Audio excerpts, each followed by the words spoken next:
Secrets coach. Thanks, guys. Plenty of counter picks in your draft there. Did it go how you expected it to go? Sort of, yeah. I think the first half of the draft is usually easy to predict and prepare, and the later half is situational, so we weren't really surprised in this draft. Well, the game is getting underway. Thank you so much for talking to us. We're going to head over to Synderen and Suns fan to get it underway. Thank you very much, Frankie. Best of 3 upper bracket finals. Synderen, Secret versus PSG.LGD. The Juggernauts finally clash. PSG.LGD, basically the favorites of the entire tournament, and they didn't really slow down much in the group stage, but did.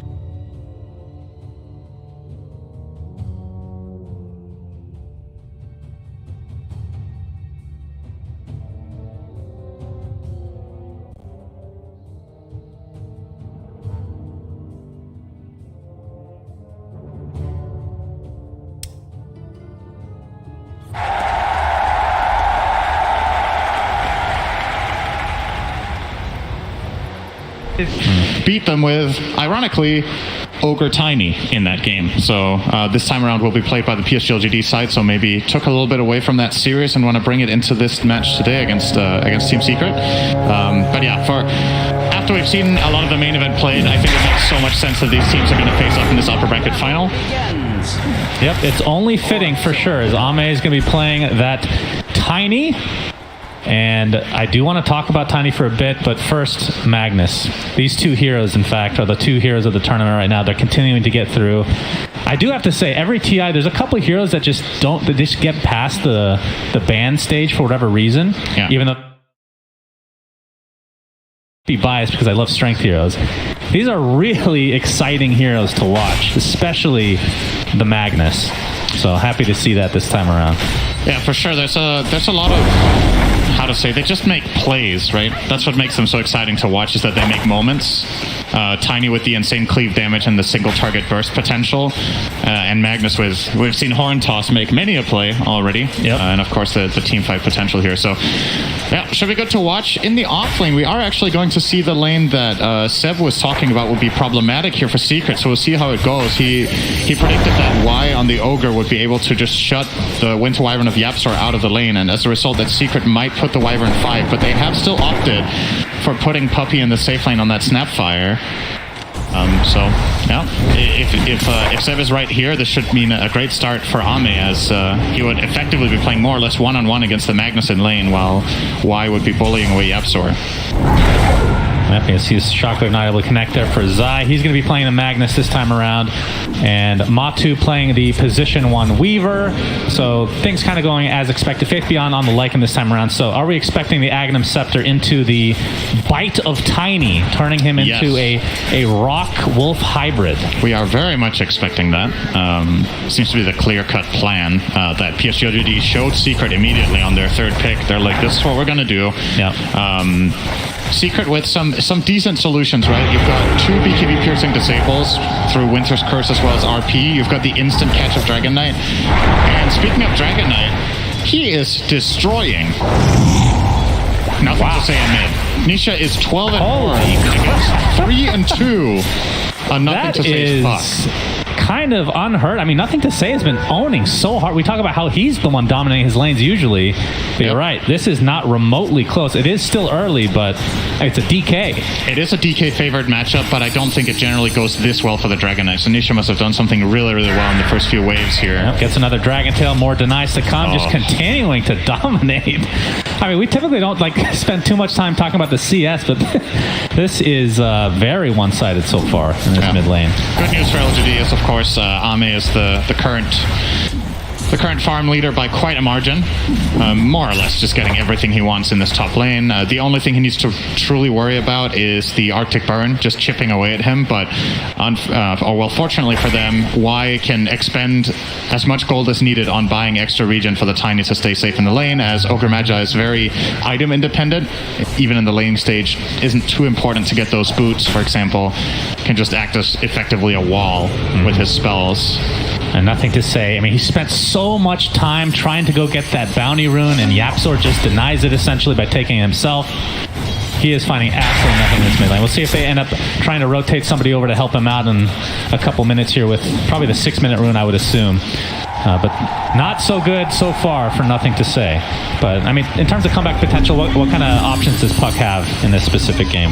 Well, it's okay. I think, obviously, Puck thrives if it wins its lane, but I don't think for PSG.LGD's lineup that it's integral that Nothing to Say is owning. That's the good news, is that if you were to lose a lane here for LGD by a bit, I honestly think losing the Puck lane is almost the best, right? You want the Lycan to get the gold for the wolf fight like we talked about, and you want Tiny to be the shining carry of this game. Puck is not going to truly carry. He's going to be utility. Nisha. Yeah, Nisha, illusory ore with the fire spirits of Jin Q. He's burning down. Nice body blast from Nothing to Say. Not going to be enough for a kill, but forces Nisha out for now. In fact, they're actually going to go back onto Nothing to Say instead. Gets off the illusory, but a stun comes out. Yapzor with the first blood. And Team Secret actually get another kill. Matu kills Faith Beyond in the bot lane. So Crimson witnesses for everybody, so just kidding. Only a small percentage of people. Check your inventory, guys. Except if you're Falk, then you get one. My God, how could he be so...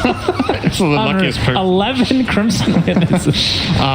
So, yeah, if you get left alone as Lycan against Weaver, Snapfire, this is a really rough lane. Lycan fares pretty poorly in a lot of 1v2s. You don't have any mobility, your defensive capabilities. You're okay with the Helm of Iron Will, but it's not nearly enough against the overwhelming damage of the minus armor that these two heroes have together in lane. So, does pay the price there for Xinq's rotation. This Puppy is very much laying into him here. Xinq will have to back off, use the salve. Yeah, Secret absolutely off to a great start in this game, number one. I think if they could just see the game state right now with the exact farm, they would feel very comfortable. Yeah. All of their cores are getting what they want for the most part. But of course, you are playing against a Tiny Cinderin, and we've seen this so many times before. It's Faith Beyond. Oh, nice cookie from Puppy. Ends up stunning Faith Beyond. Has to kill off the bugs, and looks like he's just barely going to live. Matu doesn't have another Shikuchi for a little bit here. Might be pursuing now. Not worth the trouble as more rotations came in for PSG.LGD. You can see Nothing to Say getting harassed out of lane again as Nisha's Dragon Form comes out to do some corrosive breath damage to that tower. Nisha will get his level 6 here, so there is some play potential made with a Dream Coil, but the good news for Secret in that sense is that the supporting cast of PSG.LGD doesn't really gank Dragon Knight very well right now. Ogre as well as Phoenix don't have burst damage. It's damage over time, and Dragon Knight's regen works very well against this type of damage, so he should be completely fine to just stay there and keep pressuring the tower. There's he's going to use his first coil. It's only onto the Wyvern, though. Oh, he might get killed here. Dragon Tail not able to be dodged. That's going to be an easy kill for Team Secret. It looks like the sacrifice will be Yapzor for a 1-for-1 as Nisha's still looking for a high five. Pursuing into the high ground. Still in the Dragon Form right now. Why? Ticking away slowly. Okay. Looks like he will survive, though. They got pretty good value out of that Dragon Form. Getting a kill, getting a bunch of damage to that tier 1 tower, and obviously the kill being on Nothing to Say is huge. And Team Secret clearly understand that the position that their Dragon Knight is in. I'm sure Nisha communicated, my game is great right now, let's play around me, let's put some pressure mid, and both teams make big rotations here to try to continue this pressure onto that mid lane and the Puck. Nothing to Say will, at the very least here, be able to get a full wave with double range creeps, so getting a little bit of comeback, but as it stands right now is 400 net worth behind that Dragon Knight with 2 deaths. Honestly, thought it might have been worse than that, right? Like when we saw the start, he's keeping up somewhat okay here. And the bigger lane that Secret has the biggest win in is, as a matter of fact, the bottom lane with that Weaver massively out farming Lycan. Yeah, Matu already has Treads, Falcon Blade, so gonna do some damage to Jin Q, forcing out that dive. But yeah, just early laning stage advantage for Team Secret. Is it a lineup that you think that they can... I'm going to see the Avatos from Ame, tossing Secret away. Is this a lineup from Secret that you feel like can really take advantage of just like an early lead like this? Like, is it an easy to execute lineup? I think when Magnus gets the Blink Dagger, I think you have a lot of options with both Dragon Knight and Magnus Blinks. You have a clear-cut stun, you have a repositioning ability against a team with 0 saves, except Sunray, so I definitely think Secret can turn this into a potentially snowball the game at around minute 15, while PSG.LGD might still be building up a little bit on their Lycan. But I'm with Seb on the logic here that in a way, Secret are a bit on a timer, right? Like LGD's lineup feels like it can scale better, but they also do have that weak spot. And Secret has been very good at executing in specific points of the game this tournament. So if they identify when they need to get stuff done with their DK and Magnus, they definitely have like a 5 to 10 minute power play where I feel like they're just going to be stronger. So Nisha's back onto mid. Bloodless to the tower here does Y. Not going to be much of a defense other than pulling that wave, like you said. Nisha will be perfectly happy with that. Just continues to right-click away. There's nothing to say. Being pursued a bit by Matu, but not wanting to get Waning Rifted and potentially taken out. And it looks like PSG.LGD are making the decision to not even try to defend mid. They're actually just going to trade for bot. This is widely considered a bad trade. The mid tower having higher priority and being more difficult to siege in general, but they've only parked Y there, and now, well, Xingqiu's going to arrive, but it's too late. Tower's gone, so 1-for-1 tower. I think Secret again happy with this. Yeah, 4-person smoke from Secret as Ame is in the jungle. Let's see who they actually try to pursue. Matu. He's going to run into Ame. Avalanche has already been expended. Matu did steal the Centaur creep, though. Might try to go for this tier 1, but... Small wins. Yeah, Secret basically all in the top lane for the most part, minus Puppy. Zai will keep him mid though, so they are getting a little bit of value out of the dragon form up top, but not much. It expires now, and Zai will make sure that Secret don't end up trading 2 for 2 on towers here, but rather that they hold their mid while taking top. So really good stuff here. I think rotating Magnus mid is probably the best choice. It was either him or the Wyvern, but I think Wyvern is a bit concerned with just getting Dove, as that is going to happen to Puppy instead. We'll get the cookie off. Yeah, there's a little bit of space there. He gets a zoo, but Yapsor's in the vicinity, gets the cold embrace off. That's going to mitigate all that physical damage. Now Faith Beyond rethinking his decisions here. Will just have to walk away, but Puppy basically dying to just these creeps. Very, I mean, that's death from 1,000 bites, Cinderin. Yep. Does not feel good, but PSG.LGD get what they want there. Funny situation, you know, there's a really good juke from Puppy. I think this is how he buys the most time, but also how he puts himself in the worst position and the follow-up. And Secret do spend 2 TPs rotating down there with Wyvern and Dragon Knight to effectively not do anything much with it. So I think in hindsight, you know, sometimes you just cut your hero. It's not like this was going to turn into a tower push from PSG.LGD. I think they were just going to grab that 1 kill. And they will be very happy to also get those 2 rotations out of it, making space for Xingqiu in the top lane. Doing Coil. Yeah, Coil has to be expended. Nothing to say. Trying to get these little bugs off. Xingqiu helps out a bit as well, but still being forced out completely by Matu. So Matu working on the Maelstrom, so about 1,200 away from finishing that. I feel like Weaver is the single strongest hero in the game to buy Falcon Blade on. And that's an item that's been gaining a lot of popularity in this recent patch after the extra buffs in 730.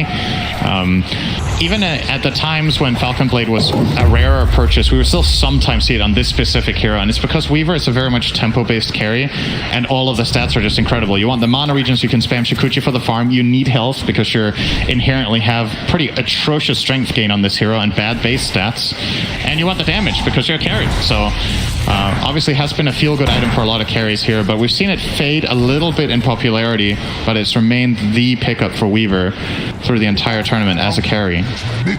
And you're seeing there, right? He feels very confident up here, just pressuring the puck and the Phoenix in the lane. They don't have enough to take him down. Yeah. Well, in terms of item pickups, Zai, is that a... Blink Dagger just got delivered to him, so that's obviously a big deal for the Initium base hero. That is Magnus. Nisha finds Y for now. Yapsor not able to catch up, though. They're going to take an Ignite for their troubles here. Nothing to say. Finished Veil of Discord, by the way, and actually bottled the Arcane Rune as well. Very interesting to see him not get a single point in phase shift against Dragon Knight. It is a dodgeable stun if you're playing on distance, but going for the full-on damage approach here, nothing to say. And this is an important smoke for them. They're going to try to collapse with Shapeshift onto the mid tower. If they could find a pick, they could get this tower, but Secret with a good read are already all moving top toward Ame, and he will probably TP away. He's going to go bottom and play the triangle instead. Oh my god, that was very close. From a half second away, but gets away nonetheless. And Secret probably, they're going to rep back to mid, and Puppy will take care of probably just scatter blasting this wave and then backing off and just pulling it with a little shredder, but Secret need to do something more than this if they want to hold it. Just the summons of Lycan are doing it on their own, and Snapfire can't kill these off without using ulti. Yeah. In which case, you could just pull them away for a second and go back in. This is a really good push from LGD, by the way. They're giving Secret no opening, essentially, by doing it this way, but at the same time also forcing heroes to be in position and ready. But this is such a low commitment play. You just have a Lycan with the creeps there and the Vlads. Yeah, they're just farming the jungle, poking at the tower. Yep. Forcing Secret to be kind of in an awkward spot. And yep, now the smoke comes out from PSG.LGD. Let's see what they want to do here. Nothing to say. Still working on his Blink Dagger. 1,000 away from that. As got off to a slightly rough start, but based on his performances so far this tournament, I expect him to only bounce back in the mid game. Wrapping back around top of the Roche pit, and you can see that Matu is in the general area. Oh, he's in trouble here. He's not expecting this move at all. There's a coil. Yep, there's the... All right, they're going to get the coil off. He's not going to break it quite yet. Now he does, and, well, still silent, still stunned, and brought down. Big kill for PSG.LGD, but Nisha and company want to get some revenge. Cooking on top of the Dragon Tail. Y taking most of the damage. It looks like he'll take out eventually. His RP gets dodged by nothing to say. Has the illusory will come out, but there's the curse to follow. It is enough to bring him down, so a 2-for-1. As the first death was, of course, Matu, but now the chase with Faith Beyond, popping that ult of his. Puppey just getting decimated by this Sunray. And with this, I believe PSG.LGD will back away. Really Wolf clutch. versus Dragon. Really clutch phase shift dodge on the RP, but still can't get out, and they get on top of him with the Dragon Knight and get the kill. And the curse next to the Lycan summons. This is something you need to keep in mind all game as Faith Beyond is a lot of the time on Lycan you can try to play around the curse so you don't get your hero stuck to your own creeps, but you also need to play them around your teammates. And in like these clutch positions on the map on high grounds, it can be difficult to find an attack angle without exposing someone. And YapzOr very quick to identify that, all right, there's going to be an illusory orb coming out of this phase shift. I'm going to just curse him next to the wolves and he's going to die. So very nice from Into YapzOr. the Roche pit. Secret goes now. Nisha, of course, does not have his ultimate to work with. Zai, no RP, but they know a lot of ults are down for PSG.LGD as well. Although Coil is online, but it's Roche is already at half HP. Looks like this is just going to be given up. I'm not even sure if they're aware this is happening. I think they have a pretty good idea and are opting not to go. They're just too far away. Can they get the deny on Roche? That would be pretty epic. No. Matu gets the Aegis, Secret gets Roche.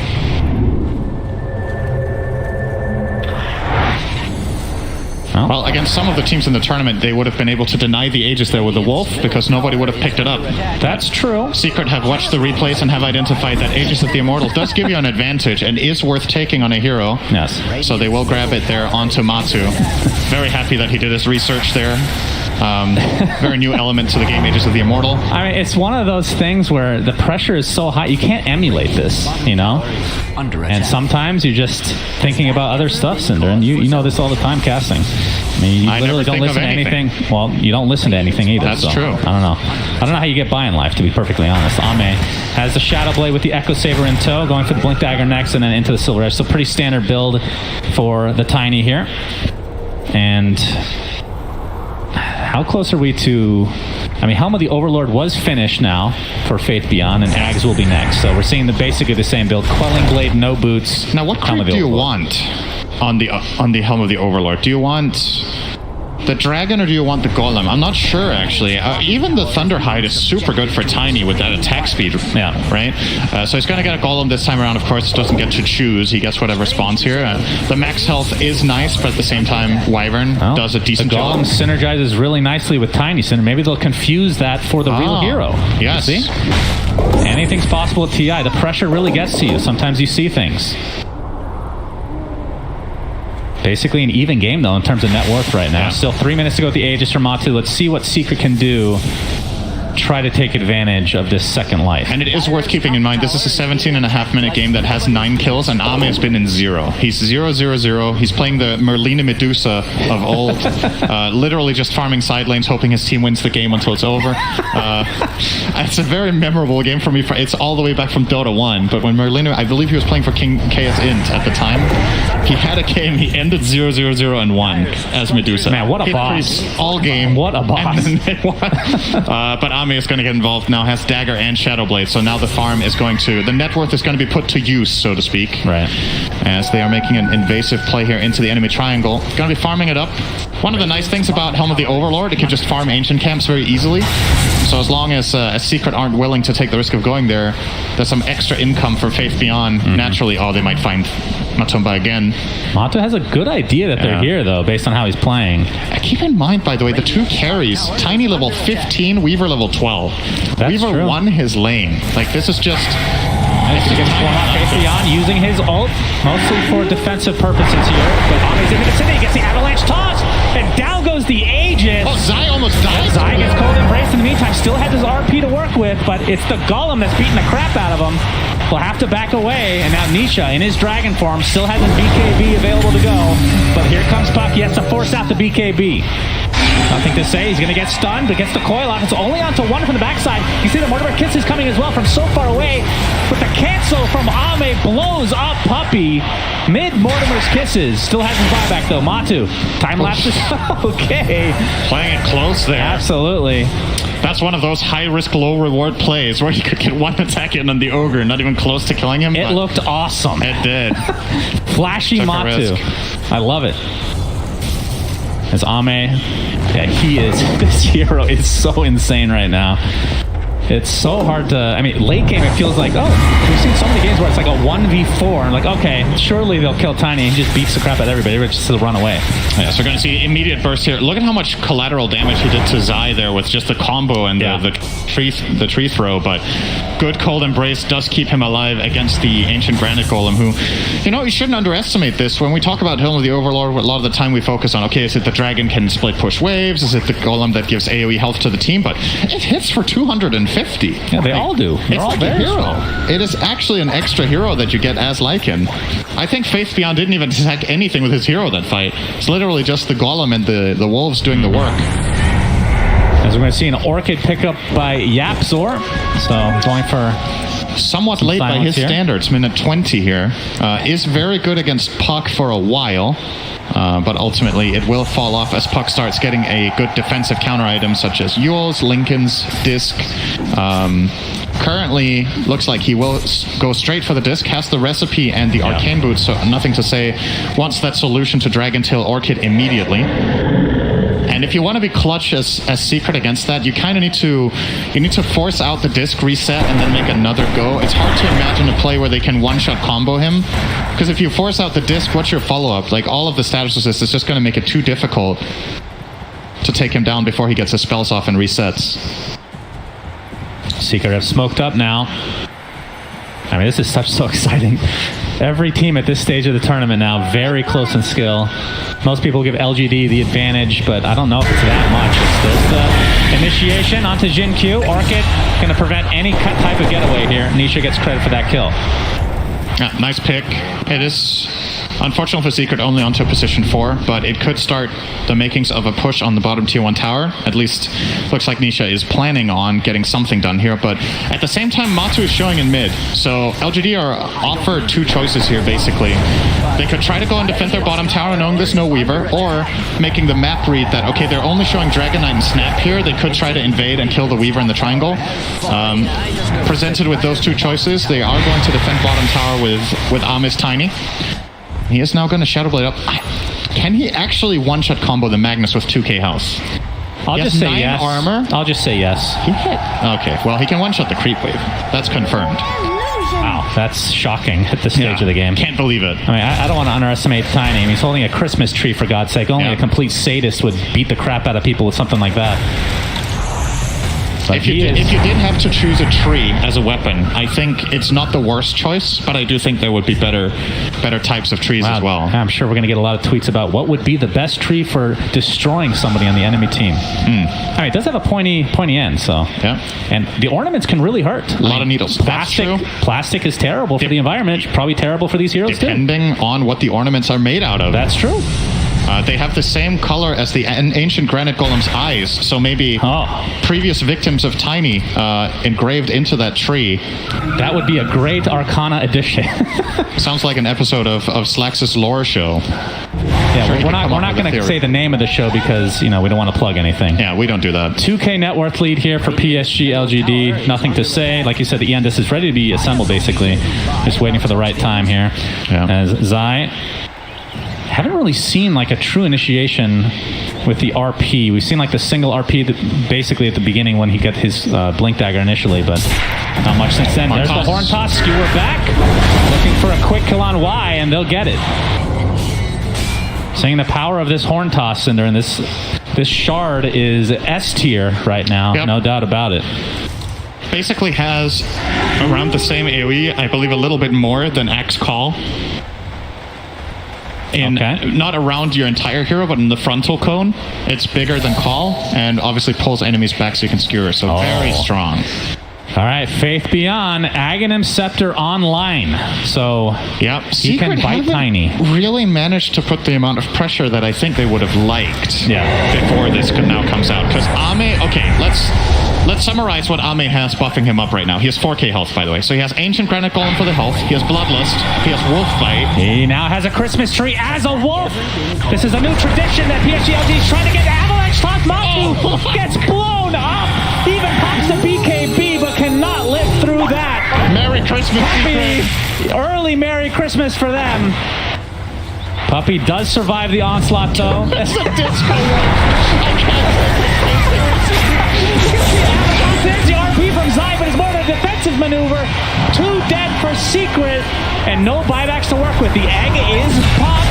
All right, Nisha is able to get that at the very least, but the BKB won't be around for that much longer, and so will his life. And 3 dead and only 1 kill for Secret here. PSG.LGD really taking advantage of these timings. I remember when Dragon Knight was the tanky hero, Shannon. Those were the days.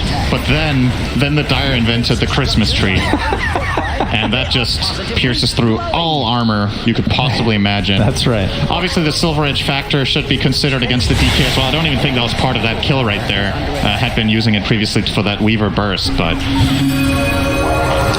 Yeah, that was unfortunate. And obviously, there's no way to know this, but the Avalanche Toss, Matu actually survived through that. Pop BKB, then die. If he had time lapse, he would have lived, almost certainly. I don't know if he could have got the animation off. I think he BKB'd and instantly spammed time lapse. Yeah, it might have been a too long of a cast animation. Yeah, I think so. I mean, either way, that's not a decision that you can really fault him for regardless. But 5k net worth lead now for PSG.LGD, and Tiny Ame is looking quite scary. He has 350 CS minute 25. Yeah, this is what Santa Claus looks like in hell. How many CS is that per minute, Sunsfan? I wasn't listening to a word. How many CS does he have per minute? 350 in 26 minutes. Do the math quickly. 8 million. That is very close to the truth. Good guess. Good guess. It is more along the lines of, I would guess, about 13 or 14. Okay. But 8 million is not a bad guess for a first try. Appreciate that, Cinderin. Yeah, very good. American education at its best again. So, what can Secret do to get back into this game? They have a lot of initiation. Again, we talked about the Zai. They haven't been the ones to really start the fights in a lot of these cases. The PSG.LGD smokes have really set the tempo of this game, especially after the online activation of the Aghanim Scepter for Faith Beyond, as we're going to see Tiny in wolf form again. Christmas come early. Yeah. Here he comes. I don't see the Christmas tree anymore. He doesn't find anyone. He just has ornaments on his body. There's no... My God. That's terrifying. It's a wolf that's glowing with lights everywhere. It just throws a tree out of its mouth. Yeah, it's a thing of nightmares for sure. Oh my God. Obviously has his shard, as you can see, so unless he throws the Christmas tree, he'll have it up despite what it looks like right now. When he throws the tree out of his mouth, he loses all of his glimmer because that's from carrying the tree. Right. So, all right. One of the best cosmetics in the game, no doubt. That's the one I equipped as well. Matu. Rosh is up again. Has his BKB, obviously, but hasn't really found much farm after the fact. Synderen has the Chrysalis right now. Bottom tower is being And they need a lot more damage from him. But really the problem is he can't survive a lot of this damage as well. I think, honestly, that's the key word right now for Secret. Where's the damage? I think that's the biggest problem. How do you kill Tiny with 4k health and 20 armor with these heroes? Weaver doesn't have a Daedalus yet. Your Magnus has gone full utility build. Your Dragon Knight doesn't have AC. Wyvern does good damage. Honestly, I think Yapsor needs to play the key role in killing the Tiny. He needs to somehow get the Curse Orchid and a lot of damage from Arctic Burn, or they're just not taking him out. Well, the problem is now, even if you use Orchid on Tiny, he has Satanic. He has Satanic to dispel it. Goodness. So he is looking pretty. Going for a Moon Shard next. All and right. He has Spider Legs as well, so now he can cross terrain as a dog. So he's going to be a wolf rock spider hybrid. The Quick Fox. With a Christmas tree. Don't forget that. There's the Avatas. And the Brave onto Nisha. He's going to get saved by the cookie. Here comes the RP. Onto 2. You can see the Summoner doing a ton of damage, trying to heal up Ame, and that Satanic is doing a really good job of that. He's going to be able to find at least one kill here. The coil was on a couple of heroes. As Yapsor's going to take a tumble, but bunch of buybacks from Team Secret. They want to try to win this fight. But PSG.LGD, they're only going to cost them one buyback, and now the pressure is on to Matu on this Weaver, getting extremely low. But is able to sliver away just fine, Synderen. PSG.LGD only lose one. Yep. It's basically 3 buybacks for 1. I wonder if there was a play there for Yapsor where he could have got a curse, but I don't know if there's enough in the tank, right? Like, what's going to kill the Tiny in the curse? It's a couple of Lycan summons and probably still gets the Satanic off in the end and finds the kill, so... Honestly, Secret did a lot of things right there in order to kill the Tiny, but the numbers just aren't favoring them anymore. You imagine a type of fight of that kind 10 minutes ago and Secret probably kill him there, but obviously LGD never presented them with the opportunity until now that they feel strong enough that they will come out ahead. Now 8k gold lead for them. In a very good position. Even with a nice RP on Ame, obviously with the 20 talent giving you extra status resist, it's going to be hard. I mean, even with all the lockdown in the world, they just don't have the damage still. It's just the main issue. And you see the confidence from Ame. He's actually confident enough that he doesn't need armor, that he's just going to go for the Moon Shard. The armor will coming from Lycan getting the AC. A lot of the times you will see the Tiny... Oh, actually, they swapped it around. He wasn't confident after all. So they're going to get the Shard on Lycan for the split pushing Wolves, and then Tiny himself will be carrying the AC. I guess the communication was something along the lines of probably Faith Beyond's like, I'm getting AC next, and Ame's like, I kind of need the armor, so I want to get it. That extra 10 is very important for him. To stay ahead, basically, because you did see a glimmer of hope there for Secret that, you know, a little bit more damage on their cores and maybe there's a kill there. So Ame wants to stay ahead of the curve with... We have an initiation from Nisha, but the Sunray from afar, nothing to say, is super fine. Even the Orchid being used and the Curse on top. But there's the Avatas in wolf form. Down goes Yapsor to start this fight. 70 seconds, no buyback. Kind of reminding me a little bit of a Little Red Riding Hood here, just that Wyvern is... Yes. Wyvern doesn't really fit into that story so well. Yeah, I was wondering where we're going to go with that, but I don't know what children's stories they say. I was wondering where Roche was going to go, and a 5-second kill. Yeah, Age is down, and they get the shard Faith Beyond. For now, he might pass it on. He was planning on buying it anyway. I think, okay, they have it on Phoenix already. Who did they even give it to at this point? Ogre? Nisha. All right, Secret do find a kill. All right, gave the shard to Puck. Okay, so Waning Rift, a little bit of knockback, which synergizes with the ult, and it gives you a little bit of vision to be able to de-ward and whatnot. Yep. That's solid. Some nice fairy dust. It fits the lore, I think. That's fine. It does. Fun fact about Puck, inspired by, which play was it again by Shakespeare? A Midsummer Night's Dream, I think. Sure, I definitely read that one in school. You don't know books, you only know movies. I don't know either, but I can pretend. Yeah, I like how you bring up something you have no knowledge of and then rely on me who also has no knowledge of it. Oh, my entire life is built around pretending. That's true. You have no idea. Fake it till you make it. Yep. That is the best advice you can give anybody. And then you keep faking after you've made it. You still. 6k net worth lead just from Ame and Matu. Just the discrepancy there. That is pretty gigantic. But if they can find a way, I mean, obviously with the age it's going to be difficult, but if they can find a way to kill Tiny, then it's a little bit more it's way more manageable for Secret to actually win a fight here. Okay, how do they kill him twice? Let's theory craft a little bit here. You're probably looking at a Horn Toss Skewer into Fountain, and then you need Cookie or Dragon Tail for the first life. Okay. But you need level 20 on Zai to get that Skewer talent. Exactly. Zai isn't 20, so I don't know. I think you also need Aghanim Scepter on Yapzor to get the constant burn, percentage-based damage. Yeah, could help. Okay, Ami's going to go ahead and 5-shot this top tower. Okay. Fair enough. He's looking very nice. It's 25 now, so ends up taking the 2 toss charges. And mid tower, 1, 2, 3, 4, 5. Okay. Lacking a little bit on damage there, Ame. Let's be real. Yeah. Okay, wasn't as impressive as we've seen so far this game. Got to step it up. All right. Maybe if he was a wolf, he could have killed it. 500 CS minute 33 for Ame. Okay. For comparison, Matsu with very good farm has 360 on Weaver. Yeah. Oh, we're going to see the break onto Nisha. Able to disrupt the Avatos combo, though, from Ame. Yeah, Ame has that extra toss charge, so with that level 25, might be able to solo the Dragon Knight, even if he gets the full-on combo with Avatos into the secondary toss before Dragon Tail comes out. He's going to get bit, though, and go on the hunt for Matu, who he's expecting might try to poke either the bottom tier 2 tower or farm this area down here that is being scouted by a wolf, but very wisely, Matu just hiding off in the side. Now it's going to show with the bugs. And hide again. And there's no detection, I believe, on Ame, so can't kill him off, and he's going to TP out. Good read from Matumba Men there. You just need to do that a million times more. I mean, that does waste a lot of time for Ame, obviously, but they're still sporting a double-digit net worth lead right now. And there's a double damage rune bottom. It's going to be taken by Puck. Okay. That's a little bit surprising, I won't lie. It's pretty good on Tiny, I've heard. Yeah, maybe he can start 3-shutting towers then. Yeah, but nothing to say is like, you know what? I had a rough start to this game. I only have 1 kill right now. Tiny's getting all the credit. Time for me to show up here. Has the Octarine Core, Boots of Travel, Eon Disc, Blink, and Veil. He has... You wouldn't think he got stomped in lane, would you? I know. He's bounced back pretty admirably, I have to say. Oh, he might see Matsu here. He could coil. He could gem.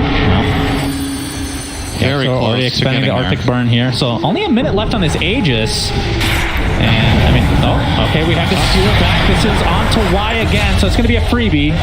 He seems to be the only one that Secret can kill pretty reliably without getting Beatty into a pretty big team fight. Dragons, the Elder Dragon form is expended for this from Nisha, so once Ogre respawns, they are down that key spell. But the good news for Secret is they're effectively denying the Aegis value, right? There's 40 seconds left on Ami. He has not hit a base tower yet. So good job from them not getting caught out. I think what LGD really wants in this game, their play call, is we want to find any core and then force the buyback with a high ground push. But without finding that core, they just haven't felt confident to just press the issue. And it's understandable. You're against Wyvern, you're against Magnus. It can get dicey in the enemy base always. You can get skewered into towers, and then if the enemy team tries to help, there's that curse. And LGD are probably confident as well that, well, guess what? If we're just farming, we still have plenty of room to grow. Tiny will be getting a Swift Blink sometime soon. And wonder what he's going to get last, actually, here for Ami. He's going to swap in the Treads now. I would think Daedalus. Yeah, probably. I mean, Daedalus plus Silver Edge, I think that's fine still, right? Double crit, but I mean, you could eventually, if you kill Roche again, get the Ags, which... I don't know, Ags is interesting on Tiny because it's from a distance, right? It's not exactly how he's playing right now. As Nisha is going to get the Arcane Rune successfully here. But yeah, still room to grow. I mean, we've seen Butterfly, obviously, in the past. Wonder if there's any point he wants BKB as well. That's true. You could be that guy and buy BKB. Then you're only playing into Curse and RP, and you know you're not dying in either of them. And while you're BKB, you're forcing them to use those spells, or their heroes are just going to disappear. So Matu did get his shard, so this is going to allow the Swarm to reveal Invis units, which should be pretty helpful against these Shadow Blades. Yep. And gives him a bit more spread damage with the Geminate attack. Pretty common pickup for Weaver. It increases your effective damage output in team fights by quite a lot if you get the right position. Yep, and I mean at 25, I'm guessing you can take the Geminate attack talent as well, right? Because that's just synergizes even more with the shard. Probably, yeah. I think you do in this game at least. You're still starved for damage, right? Like you've pointed out a couple of times, they're killing the Ogre, and that's pretty much it. Yeah. I mean, I have to say, Secret, despite kind of being stuck in their base, the lead for PSG.LGD hasn't really grown by much in the last few minutes. It feels kind of like it's tapered off a bit and just kind of at a standstill to some degree. Take control of their outposts again and their jungle as a whole. As PSG.LGD almost certainly just waiting for the next Roche, which will be Roche number 3. They're really banking on at some point Secret are going to slip up and get caught, but they haven't for the last 5 minutes. They haven't been able to find a single core kill. They keep using this wolf bite onto Ame and letting him chase, but there's just nothing to be found. Secret are always in the right position, but well, that's an easy kill on that. And the Overlord. Secret will finally make their way into their own triangle to try to reclaim some ground. And I would imagine PSG.LGD will send their Lycan over. I don't know if he keeps that, but Leveler on Tiny. Oh my goodness. Well, he's going to hold on to the Ascetics cap for now. Yeah, you could just wait for the building hitting, I guess. Just for the extra siege damage, but... yeah, you can't get much better item than that from the jungle for pushing the tower. The Leveler's base stats are kind of nice, right? The 50 attack speed and 5 armor. Wait, it gets 5 armor? Yeah. I didn't even know that. That's so random. It got changed a while back. I think it used to be 60 attack speed. How could a weapon give you armor? Good offense is a good defense? Is that, I guess so, is that the saying? Or the best offense is a good... You're supposed to correct me when I'm wrong, Cinder. Yeah, it's a play by Shakespeare. Look it up. Yeah, he was really into basketball back then. Pretty sure he invented it.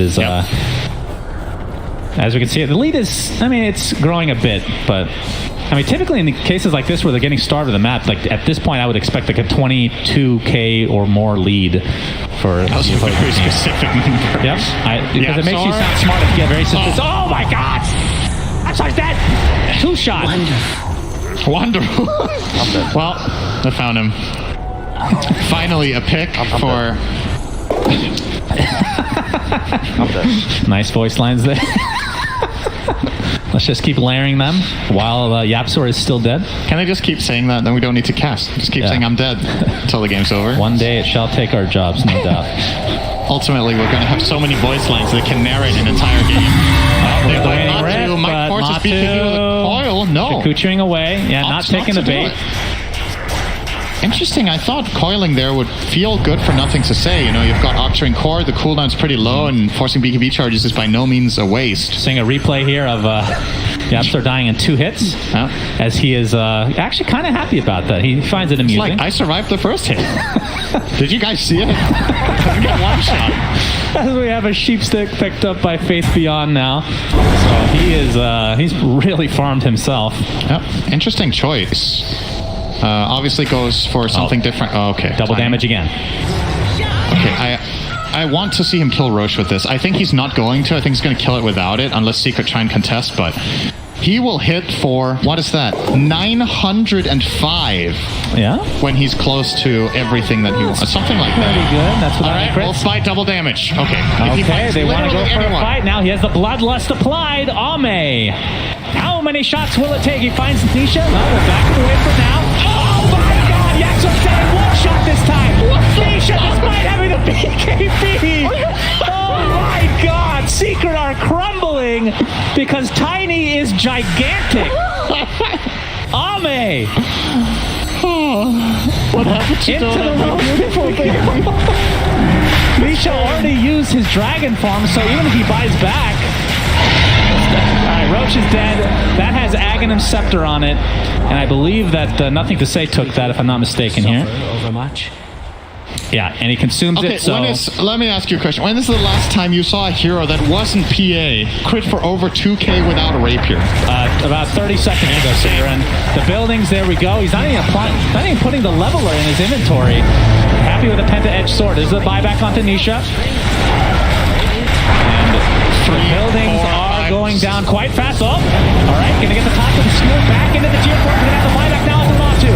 Stun onto Ame. Can they kill the raid boss? Nope, he's just gonna heal back to full HP again.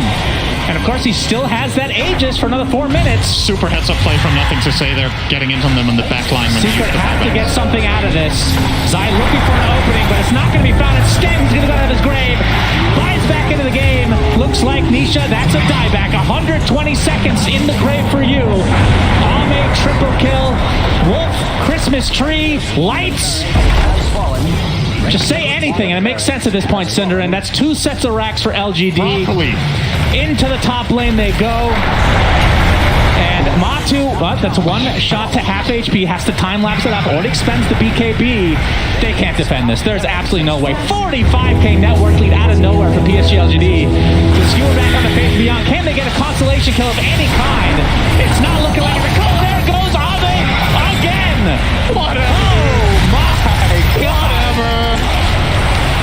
What an absolutely filthy performance from Ahmed. Oh my goodness, Gaben, help us. Tiny is on another level. I mean, we talked about how Magnus was kind of the hero of the tournament, but Tiny's up there as well, Center.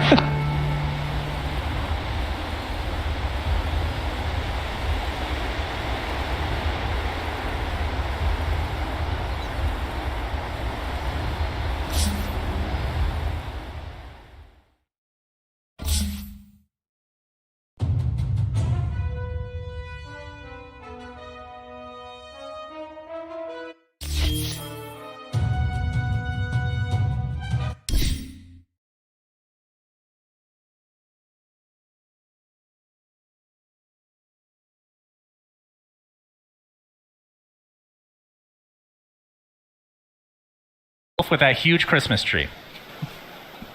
Thank you very much, Sinner and Suns fan. Did you hear the crowd? LGD. LGD. That was sick. So now, we did get a chance to talk about it a little bit before, but Jenkins, you were talking about the matchup between PSG.LGD and Team Secret. Can you tell me a little bit about that? Yeah, I mean, both of these teams, very creative, very inventive with their drafts. LGD, they innovated this Lycan Tiny thing. It seems like they know how to deal with all of the counters. Seb was saying when we were talking in the green room that, hypothetically, they're the team that should know how to counter it better than any team. So if they're letting something through after that second ban phase, chances are it's something that they're fairly confident against. And of course, that's something that you test. You can't be absolutely certain of that. It was tested. They know how to play it. Yep. They know how to deal with the counters. I think you just get it out. Just get the Tiny out. Don't risk it. Don't risk it. That Tiny was dominating the match, especially toward the end. Let's check out the stats from that last match. Oh man, do we have some damage numbers? Oh, okay. These stats. Okay. So I feel like LGD, they kind of flowcharted Team Secret. As powerful as the Tiny was, I think this was just like one chain of events that could have happened in the draft. Them opening with the Tiny was more of like, okay, they're going to pick Mag.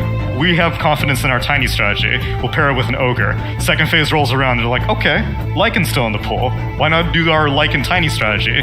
But this is just like one of their varieties, because we also mentioned earlier, Jenkins, like the Io Lycan was another pairing that they had. Puck is something that I don't think Nothing to Say has played particularly frequently, but they were like, okay, I think this is a good backup plan to help solidify our game plan. And they picked Phoenix into Snapfire, so they were like, I don't really care what Secret's insane. up to. Yeah, we're just going to follow our choose your own adventure draft. I think something Aoi said on an earlier panel, earlier in the week, is that LGD has such a deep hero pool on all of their roles that they can run a strategy like this where you you have this like an offlane, right? So you're going to inherently lack disable if your offlaner doesn't have disable, or at least like going into TI, like that's what the meta was, just generic stunner offlaner. But because Nothing to Say can play this Puck mid and do so well on it, it means that they can pick Puck, who's like not exactly an exceptional hero currently, but they needed it for the draft. And it's like, it's not just Nothing to Say. They can do this on all of their roles where they just flex a hero, and it means that they can have these strategies that other teams can't necessarily pull out. So when we were talking about Secret earlier, you mentioned the puppy wall, and you said that PSG.LGD they'll need to break through the puppy wall. And it seems like for game one, they managed to do that. What do you think Secret can do to come back? I think Team Secret, Seb talked about it beautifully on the panel, and I think we saw it play out exactly like you said. Like, Secret opened up their draft with an idea in mind, where they had this like Mag and Wyvern, which you saw Team Spirit beat OG with, I believe, when OG played their Tiny. And the idea of that is you have the Mag skewered in the Tiny, and the Tiny is no longer Tiny. He can't go high ground, he can't hit these towers. It becomes really difficult for Tiny to play his game out. But LGD just farmed up their items. They sat back on their own side, and Team Secret didn't have the cores to match. They had a Weaver and they had a DK, and these two heroes kind of want to play at a pace. So the support core synergy felt slightly off. And I think if Secret wants to beat LGD, they have to commit to one or the other. I think one of the Secret's biggest strengths is that they generally play pretty balanced, and they play pretty balanced drafts that are well-rounded, but LGD seems to just be putting all their eggs into one basket, and if you don't respond in a similar manner, it feels like you get outscaled or you end up in this point in the game where Tiny's two-shotting your entire draft. Yeah, speaking of that, we actually have a clip from that last match that kind of showed Tiny just kind of bulldozing through the enemy team. I know once upon a time, one of the compendium predictions was what is the biggest crit going to be of the entire tournament. I believe in this one he hits some 2K crits on the Wyvern. Wyvern's the first. Oh my god. So first you see her, then you don't. That's a DK. Dragon Knight, that's a for Dragon Knight God's with an sakes. Assault Cuirass as well. Oh my Gaben. And that was a Weaver. Unbelievable. Being the key word. Yeah. Yeah. I mean, I think LGD just recognized their draft scales up nicer. Like, it doesn't matter. These two cores that Secret have, they're never going to output damage to threaten the Tiny. Because if you think about it, even if you skewer back Tiny into your base, he's just too tanky. Like, who's going to be killing him? Weaver's damage is way too slow. And if Tiny gets one hit on Weaver, it's time-lapse and run away. So I just feel like the core matchups and the concept that Secret went into this game with is kind of like, it hurt them. Yeah, it's the well-roundedness that was almost their downfall because, unsurprisingly, we were all picking Seb's brain during the match. Oh, yeah. So he was basically casting the game for us back then. That was great. So I won't take credit for any of this analysis, but he was saying that Secret basically strayed away from whatever a game plan against LGD would be, which is if you start out with a Mag Wyvern and you see an enemy Lycan, this Lycan is going to be useless for quite a while because even if the Lycan gets 3,000 gold, the Aghanim Scepter is not finished yet. That's 3,000 gold that's doing nothing for an offlaner right now. So if you're able to take advantage of that, take towers, make the map smaller, then all of a sudden this Lycan Tiny combination doesn't become as terrifying when you have more map control. It's funny because Y said in an interview that basically they're really comfortable with just going late and they think that they make better decisions than other teams and that they'll just like pick better scaling than you. They're confident in their strategy and that there's going to be some timing that they can beat you at. And it's like, come on, come at me, like try to beat me. And they kind of did that against Secret. Like Secret was, they were trying to play early. They were trying to play to snowball the lanes, but like they just couldn't do it against LGD. And so it just makes you think like what you were saying, maybe what you do is you pick your own strat. You all in on one hero and see how that goes. And maybe you hit some timing that you can actually beat LGD at. Well, Team Secret they're down one game, but they're not out yet. Let's take a quick look at it behind the scenes with a Secret rapid fire.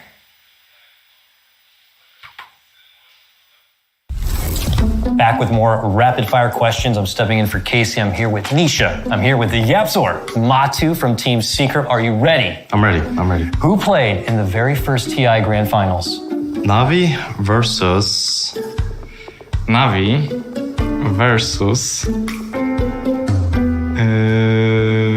I don't know. What? First TI? You were there. I think it was a Chinese team. Yes. But I'm thinking eHome. That's right. That's right? Very good. Can you name all the teams who won TI? That's a hard one. Navi, IG, Alliance, Newbie, EG, Wings, Liquid, OG, Twice. All right, I guess it's not so hard. You nailed it in order and everything. Who is the last pro Dota player you talked to that is not on Team Secret? Artur, I guess. Boba. I can't say I remember. Who cares about them? Who cares? We don't need to talk about any of them. What was the last movie you watched? These questions are something. The last movie. The Hunt? The Hunt? Yeah, I don't watch many movies. I binge watched the entire Ozark, The Death of Stalin. Death of Stalin? Mm-hmm. Do you like violence? Yeah. Okay. Who would you say is the worst teammate in interviews? I have no idea, unfortunately. If you don't know, then... But like, I guess me. Well, I wasn't going to say it. Who is the worst teammate in interviews? I would say Nisha. Poor guy got put on blast by your whole team.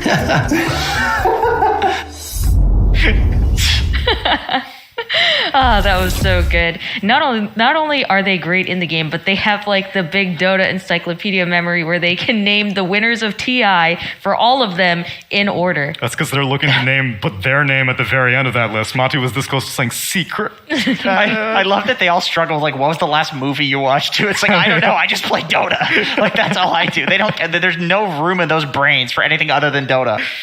Do you have the same experience, Insania? Have you watched a movie lately?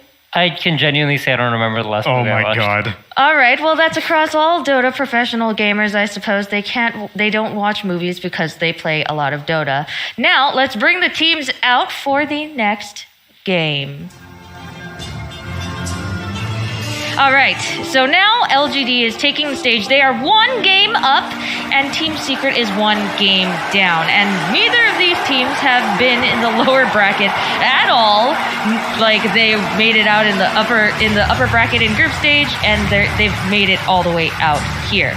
So, what is the mindset for these teams coming in? What is the mindset for Team Secret, knowing that they're 1 game down? I think Secret has to be thinking about the Tiny, right? They had a planned answer for it, and it didn't quite work out the way they expected it to. So the question here is, do you ban out the Tiny, or do you leave it and try to beat it again? I think Puppy sometimes can be a little bit stubborn when it comes to these things. So I wouldn't be surprised if they had, like, we're going to try it again. We just messed something up either in the draft or in the game, and then they leave the Tiny and try to beat it. But based on what I saw, I think you probably want to ban the Tiny out. LGD seem way too strong and too comfortable playing around it. And maybe try to give them some other draft where you feel like you can outscale the LGD timing, because I think that's really the key thing for Secret. If Secret are allowed to sit back and LGD has to come to them, I think they're very happy playing the game. I was overhearing Seb, our special draft panelist, talking with Tsunami. Tsunami, tell me a little bit about what Seb said about what he would do if he were in their place. Okay, I don't know if I can do this verbatim. I also definitely can't do a French accent. Do it with the French accent. No, I can't do the French accent. No, let's leave out the French accent. Let's just do it in Tsunami accent. So I specifically asked if you could erase all the bans from your mind. He wasn't a big fan of the Weaver. And so I was like, okay, you get rid of the Weaver. Say that that's why Secret are not sticking to their game plan, is because Weaver can't follow up with the timings that the Mag Wyvern was going for. Mm-hmm. Then what is the concept? And ultimately it was what I had said earlier, that you have to commit to an earlier idea if you're going against a Tiny Lycan. Halfway through your draft, you can't be like, well, actually, maybe we can outscale the Lycan, actually. Maybe we can outscale the Tiny. So I want Secret to fully commit to an early idea. I don't think that they should go late to late against LGD, because I think LGD will always win late game. And I do think that maybe let the Magnus go through, even though it's been the hero of yesterday and day before yesterday. I think that Secret have enough of their own independent strategies that they don't need to rely on a tournament meta. They have enough strong heroes of their own. Like Yapzor Rubik was quite popular in their group stage match, and it was a 1-1 split, but I think heroes like that are a little bit more unpredictable would be more successful against a team like LGD. Jenkins, you were mentioning earlier that you were interested in the picks and the counter picks on the side of Team Secret that didn't really work out that well. Yeah, so LGD does this really interesting thing where in a vacuum, they're picking heroes that are quite bad. So for example, like the Phoenix versus the Snapfire, you have this counter of instantly killing the egg with the what the hell's that about? I don't play that. I have like 3 games. Little Shredder. Little Shredder. You Little Shredder, you insta kill the egg, right? So picking Phoenix into Snapfire is like kind of crazy. And then Lycan as well. Traditionally, Lycan is considered to be countered by Winter Wyvern, but it's not really the case anymore. Yeah. It's like in practice that doesn't necessarily happen because of how you want to play the game. Just like an offlane, if you're wolf biting somebody, you've got the Necro book, like it doesn't matter. All right, well, let's see how this goes in Game 2 of LGD and Secret. PSG.LGD versus Team Secret. Game 2. Welcome to Game 2 as we get ready for the draft. The other panel might have someone who can quote Seb, but I have real Seb here, so that's a bit more valuable. So let's see what you have to say, because I was interested in what you were talking about at the end of the draft panel with the idea that it went for 2 different strategies. Could you elaborate again for people that might have missed that? I mean, you either beat the Tiny Lycan at what they do best, which is, scaling the minute 20. You saw the late game. You saw this Tiny, how he ate the Weaver alive. Even a DK that's considered one of the tankiest heroes in the game just dies in 3 hits. And so you either believe that something is going to fight that, head to head, which in my opinion is a bit ludicrous, or you decide to break, to abuse its weaknesses, like its timings and all of that. But I don't want to talk about it too much because Secret, they took their option and they're like, we're not doing this again. And they banned the Tiny, which I think is also nice. You know, a change of pace for the players. You just played against something that was terrifying to play against in a way, you know. And, you know, not having to play that, switching gear a bit, I think is also a lot of comfort for players. So why not? You know, they banned the Tiny, give the Monkey, and LGD, they went for the same ban. So LG were hoping they were going to get it again, and they won't. And Secret this time start with an IO Gyro, a combo that hasn't seen too much success in TI. Do you still have belief in it, Aoi? I mean, for Team Secret, I think, I don't know, they haven't always been the best IO team in my opinion. Okay. But I think they do see that LGD has actually already banned AA for them. I'm not too sure. I want to say that this is some character development for Puppy, banning the Tiny, because usually he always just tries to beat it again, like he'll believe in his idea. I don't know whether that's good, I don't know whether it's bad, it's just different than what I'm used to seeing out of Puppy. Yeah, but we also haven't seen Puppy win TI in a while. I mean that as a positive thing. Yes. It means that, you know, he's moving forward, and maybe sometimes some of the stubbornness has, you know, hold him back a little bit. And maybe now he's like, you know what, I maybe learned from some of my past mistakes, and I'm going to give my team more comfort. We're banning Tiny, and we're beating something else. So the AA ban that LGD was setting up for the potentially, so you have to think about LGD's first pick, so they're banning first. So they're banning AA, they're banning Invoker. When they ban AA, they don't know that Tiny is going to get banned or not. It gets banned after. Meaning the IO8 that they were planning for is very strong. It's also strong for Secret to grab. And now they end up going for the IO, first phase. The Gyro, the reason for it is it's a really good hero on lane against Monkey. It's really hard to play Monkey versus Gyro. The homing missile, you don't threaten a Gyro. Meaning that this IO Gyro and LGD has only shown Monkey 4 and Monkey 1. Now they're shutting down the Monkey 4 with the Gyro, meaning they're going to have to put this Monkey on a 1 position. And that is something that Secret has to be ready for. They have an opening of creating 2 really bad silence for Monkey to play in. And that's something that's quite interesting in this draft, and we're going to see how it's going to plan out. I want to mention the Lycan ban from Secret. I think LGD could have went Lycan 8, they decided not to, and that's also the beauty of the Gyro. Once again, this Lycan 8 is a big threat against big Lycan teams. Tiny into Lycan, very scary. Monkey into Lycan, we've seen EG run it, for instance, with a lot of success in the group stage, and that's the beauty of the Gyro pick. It's like, are you willing to pick the Lycan into the Gyro? It's, you know, good counter in the game, good counter in the lane. LGD is like, no, we're not going to Lycan, and we're going to ET instead. Once again, I think Secret's approach of the first phase is very, very solid. Just like game 1. They're covering all the angles. They came very prepared. So something I noticed that's interesting is that LGD is actually first pick again, and Secret are Radiant again. This means, I believe in game 1, Secret probably picked Radiant, because in this game, LGD had choice, and they chose first pick. Yeah. So I always find it interesting when you have these 2 different opposing ideas. Like it does seem like in this draft, Secret clearly think Radiant is the best, and LGD are just first pick all the way. I was just curious, like, why do you think that happens? I mean, Radiant is very favored by teams right now because the Roche is such a big objective. And when you play Radiant and you want to play around the Roche area, you have your triangle to farm with. 2 lanes plus triangle, meaning your economy is doing great. When you're Dire and you have to play around the Roche area, you're playing away from a triangle. And you're playing, you know, in an area that's more exposed, harder to defend, the Dire jungle, and also there's less economy there. Which is why Radiant in the mid game versus Dire has a huge advantage. And which is why teams favor Radiant. Now LGD, you know, the LGD first pick has not been solved by Secret. It's understandable that they want to go first pick again. But as I said in the game 1, it's like LGD, they have to build some sort of strategy that is too strong for Secret to counter. Else, the 2 last picks of Secret, especially in the hands of Puppy and Heen, you know, they are going to make the most out of it. And it's going to be a really hard game for LGD to play. So this is when Secret, they want to keep their options open right now with this pick. And then they're going to start, you know, countering the LGD heroes like in a very hurtful way for LGD. And I think the 16 and 17 picks for LGD, the next 2 are going to be the one, it's going to be the do or break, you know. It's going to be very crucial for them to pick right. I want to mention that I like the Kunkka ban coming off Team Secret. We saw that Nothing to Say picked that up in 2 games against VP. And his Kunkka looked insane that game. And not only that, but it's actually very strong versus IO Gyro. Gyro's a hero, like, you sort of have to stand in front and commit in the fight, and you can't really commit into Kunkka bow. Exactly. And funny enough, it's a Puppy answer to Gyro. He was the one years ago coming up with the Kunkka versus Gyro, and it is beautiful. And you have the X versus relocate. You have a way to lock down the Gyro. You know, Wisp Gyro is a lot about movement speed abuse. They just run around the team fight and nobody can stop them. X does it. It's a beautiful ban. And they pick up the Wind Ranger. We saw Yapster go for some Arcane Boots straight into a shard, and that shard, I'm not gonna lie, it looked like one of the better shards in Dota when they were using that thing. It's positioning in Dota is so much, and that shard, it tends to expose the heroes that don't want to get exposed and just make the fight more chaotic. No, definitely.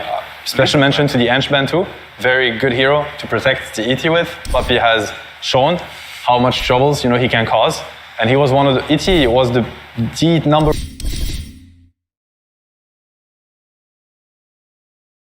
I like the Kunkka ban coming off Team Secret. We saw that Nothing to Say picked that up in 2 games against VP. And his Kunkka looked insane that game. And not only that, but it's actually very strong versus IO Gyro. Gyro's a hero, like, you sort of have to stand in front and commit in the fight, and you can't really commit into Kunkka Bo. Exactly. And funny enough, it's a Puppy answer to Gyro. He was the one years ago coming up with the Kunkka versus Gyro, and it is beautiful. And you have the X versus relocate. You have a way to lock down the Gyro. With Gyro is a lot about movement speed.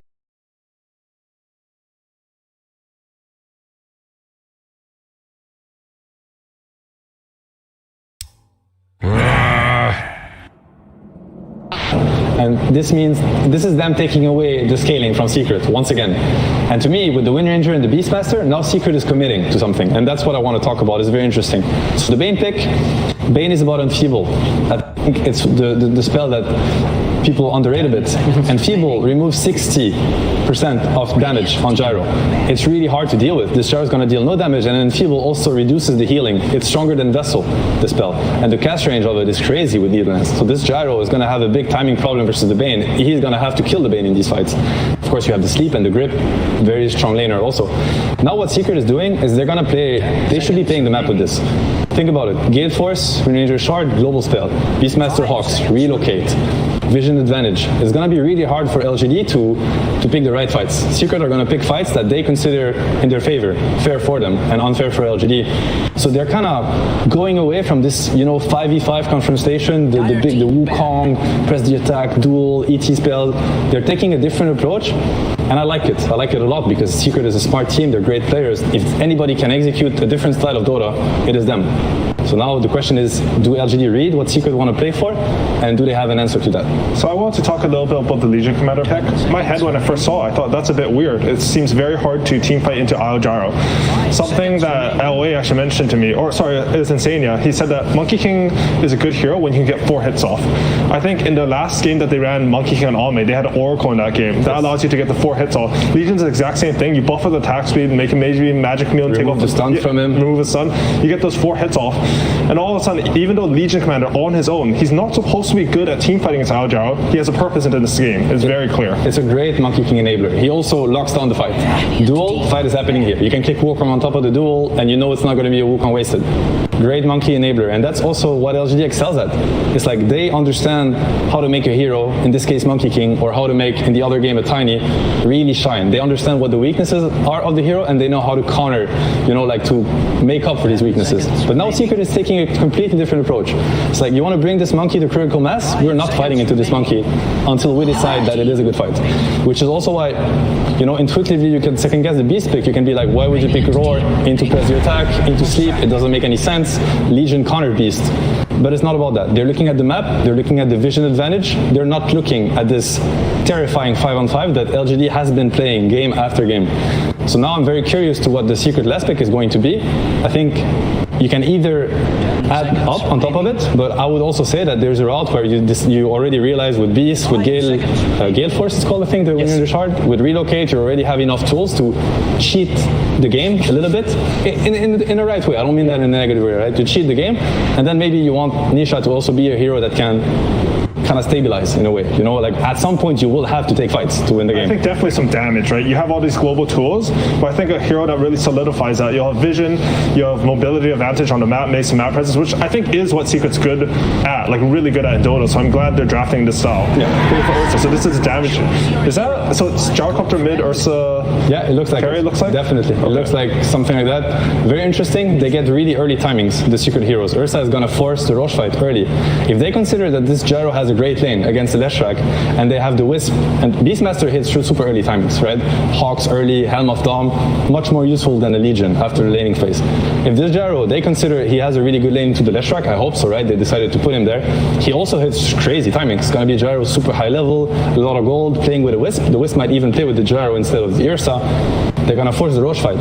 Can the LGD heroes take the Roche fights that early? It's hard for a Lesh to play into a Beastmaster that early in the game when you have no items, you have mana boots or going to, to your rules or whatever. Very hard for the Monkey, the same. These heroes are slow on LGD. I love the secret route. I think it's much more closer to their identity and what they have shown so far leading up to their matchup against LGD. Yeah, I'm very, very excited about this game because I think this could easily be a 1-1 if the lanes are stable and if Secret get what they, they just showed a great Dota card. I love it. I completely agree. I think just in terms of the draft plan, like Ursa, LGD plan for Monkey King with the Legion save on. I think Ursa is actually one of the only carries who can punch through that. Yeah. Like Secret, if they find the right engagement now, their damage comes in really quick. It's hard for LGD to get all their heroes there. They're going to be more spread on the map because Secret will force them around. I think that suits Secret really well. And you have a great point too. The Ursa can't scale into the Monkey. And now we're going to have to hear from the coach of LGD, CL8, who's standing on the sidelines with Frankie.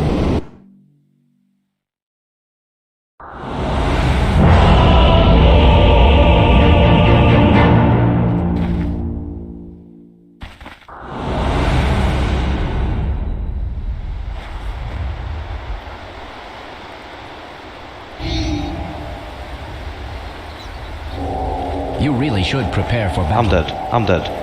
I'm dead. I'm dead. I'm dead. I'm dead.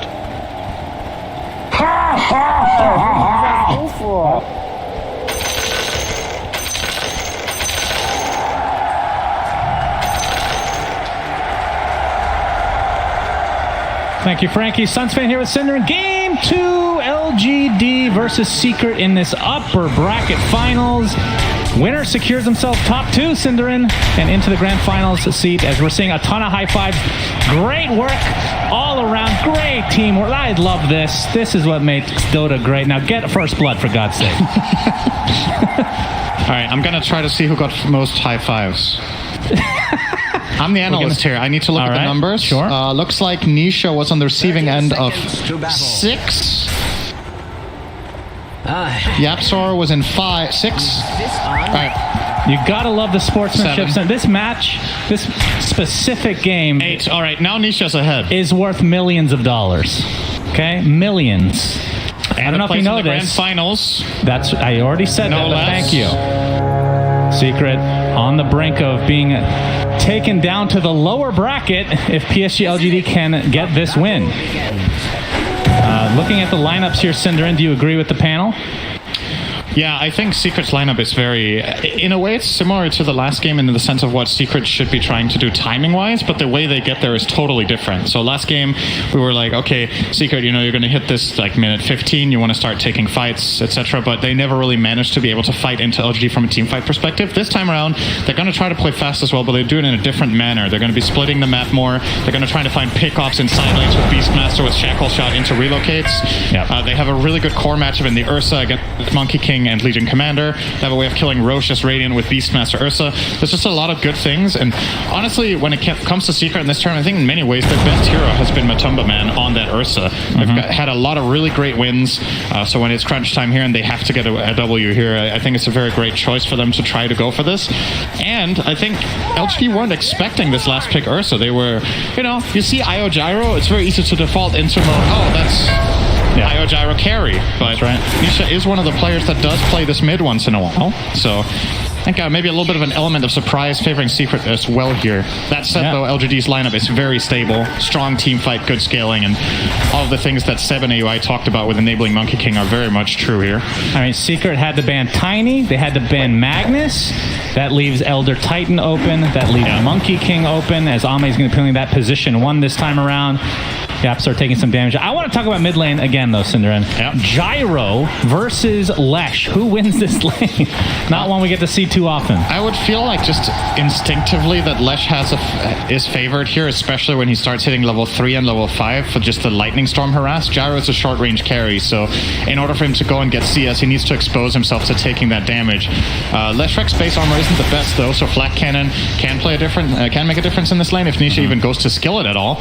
He might just go max out the other 2 spells and play this a little bit Thompson style with the more aggressive roaming way of playing here, but yeah, I do overall like Lesh here a bit more, I have to say. But for now, they're pretty even. As a matter of fact, Nisha's actually pulling a bit ahead on the first waves. Yeah, he's off to a pretty good start. I mean, I guess from his perspective, as long as you just tie the lane, I guess, maybe that's the goal. I don't know, but we'll see what the rotations come out in this early game for Team Secret. Although you do have an Io, so that's not really a ganking potential. I guess Yapsor is the one person that could try to set something up on this Wind Ranger. Nightmare. Yep, Nightmare into nothing, though. It's just going to delay things, trying to take out this boar. As Zai will have to deny it himself, but the Courier, okay. Courier. Looks like Yapsor is able to clean that one up. It's something that's worth keeping in mind about the Bane against Beastmaster matchup in lane, is that Bane is actually relatively good at killing the boars. If you find an angle to get in behind, you have a lot of damage, and you trade really well. And killing boars might sound like a small thing, but they give a lot of experience in gold if you manage to get them. That time around, though, Zai did get the deny. But it is something that Wive will very much be looking for in the lane. Even if you don't kill the boars, as long as you force them out, realistically, that should result in less farm for the offlane Beastmaster, and it's relatively safe to do it. Although now he could be in a bit of trouble here. Yapsor might find an angle. He doesn't have Shackle Shot, so what would he find an angle for? Good question, Suns fan. Angle for the power shot, I guess. Angle for the right click. Yes, that's the correct answer. Very good angle. Does more damage from don't spread degrees. Misinformation. This is how it starts in there, and it snowballs from there. Yep. But bot lane, I can see Matu, like you said, playing the Ursa.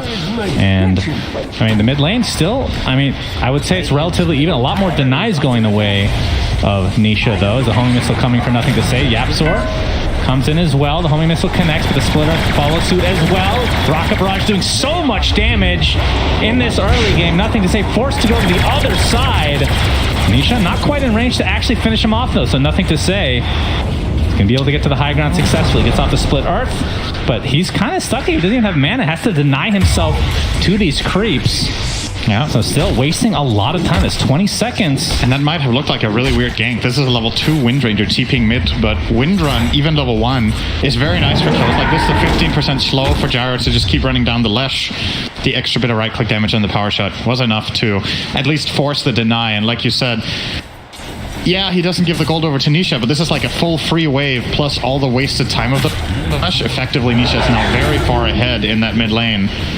Closing in on level 5.5. So when he gets level 6, I think we could see Yapsor maybe even move into mid again. Yeah. And that time around, nothing to say will not be able to pull off what he just did. Yeah, Matu gonna chase Faith Beyond, but Jin-Q with that Elder Titan, very hard to fight into with that Echo Stomp ability. Okay, so for Nisha, because I haven't gotten to see a ton of games on him playing this mid Gyro, is the build, is it any different than position 1 Gyro? Do you still, I mean, Io gets a choice, I guess, later game who he wants to actually attach to, but what about the build overall? I don't know what he wants to do in this game. I think there's different approaches to it. You can go more of a carry style build with the Dragon Lance build up, but you can also either look for something like Diffusal, or you could look for even a spellcasting build with Veil E-Blade, which I think we've seen Thompson play sometimes in the past. But bottom line, Poppy is just getting mauled. Oh my god. First blood goes the way of PSG.LGD. Jin-Q with the briefcase. He has definitely come to play, Cinderin.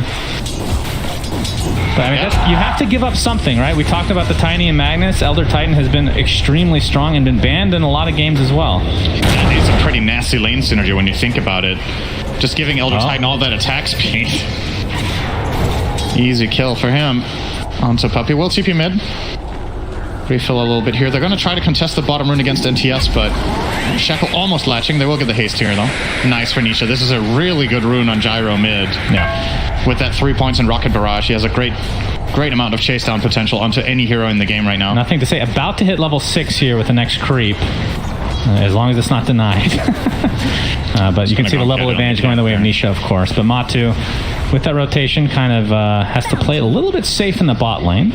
Puppy will deny the bounty as well. And now he's in trouble, potentially. We'll look for a tether onto Gyro. We'll get it here. And Nisha with the haste means Puppey also has haste. Fun for the whole family. That's right. They're not going to do anything, though. Yeah, you could just try to bait some TPs potentially, but Y is making his rotation over through the river here, level 3 on this Bane Elemental. And, sorry, just Bane. No.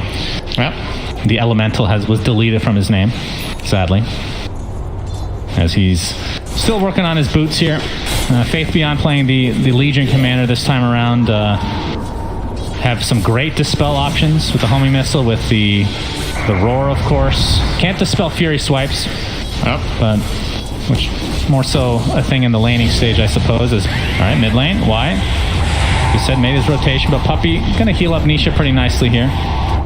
As the 8-minute rune 46. Macho in the meantime has to pop his Enrage. Yapzor TP's here as well. I was just about to say Matsu's doing so great in this lane. He's level 6 against level 4 Legion, but 1v2, they still just absolutely crush him with this Elder Titan with Press the Attack. It's gonna get eyes on each other here. Yapzor will see Zinq.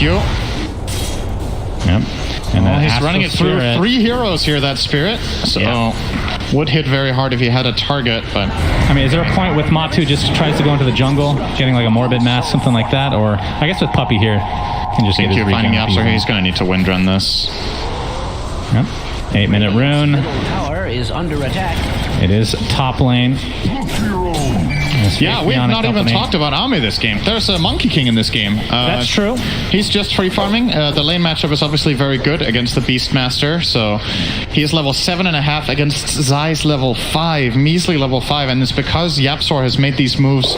In particular, the mid first attempt onto Leshrac obviously comes at a cost. As playing Beastmaster against Monkey Bane is absolutely terrifying. But having said that, when you get to mid to late game as Matu, gonna be forced out here. There's nothing to say he's made his transition over. Level 7 now on that Leshrac. Yapzor in the vicinity as well, but I believe they know he's here. Diabolic Edict with that Pulse Nova going to work. Nothing to say he's gonna get initiated on by Matu. But the Press the Attack takes off the Shackle. Matu has to take or use his Enrage now to just back off. So they've expended quite a few resources, but do defend the tower. But playing Beastmaster against Monkey King, especially in his position 1, just axes with the vision to take down the trees, that could have huge implications in this match. As this tier 1 tower looking to be taken out by PSG.LGD. Echo Stomp not going to connect Matu. Oh, Shackle, but the Press the Attack again to dispel that. Nice sidestep by Matu. Sidestep that Split Earth. There's nothing to say, just getting chased now. One more right click will do it. Down he goes, and Nisha's made his transition here as well. A nice 2-for-1 special for Secret.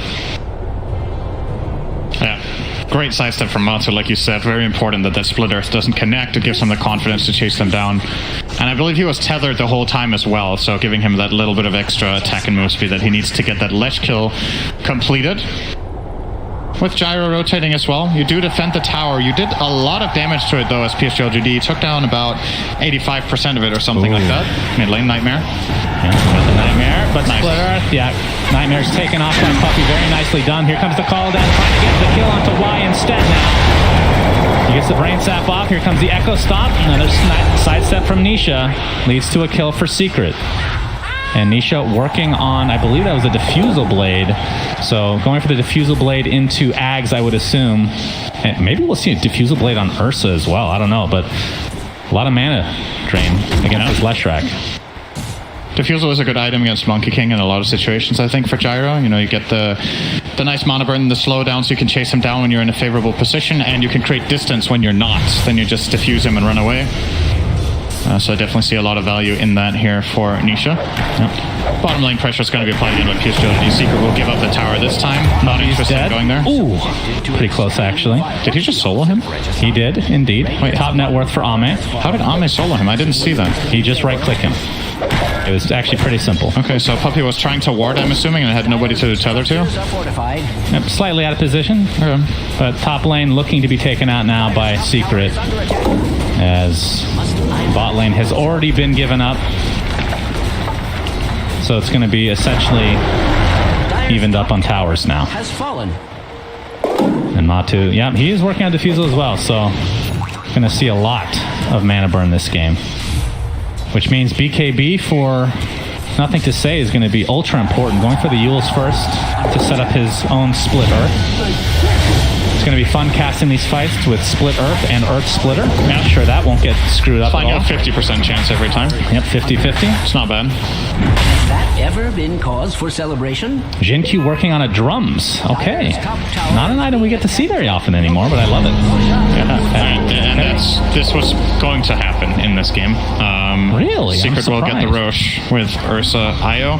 Yeah, so about the drum, I think the way LGD are thinking about this is they need to squeeze every little bit of move speed and attack speed out of this game that they can, because it's going to be like a brawl once fights eventually break out. Like Secret will try to look, as we talked about, they'll try to find these pickoffs around the map, and with any sort of movement speed bonus you can give your team, maybe you can reset away from these dangerous situations, or you can, just reset in general. Creating distance between yourself and the Secret lineup is very, very useful. It's Ursa, it's Gyro, they want to run you down over extended periods of time.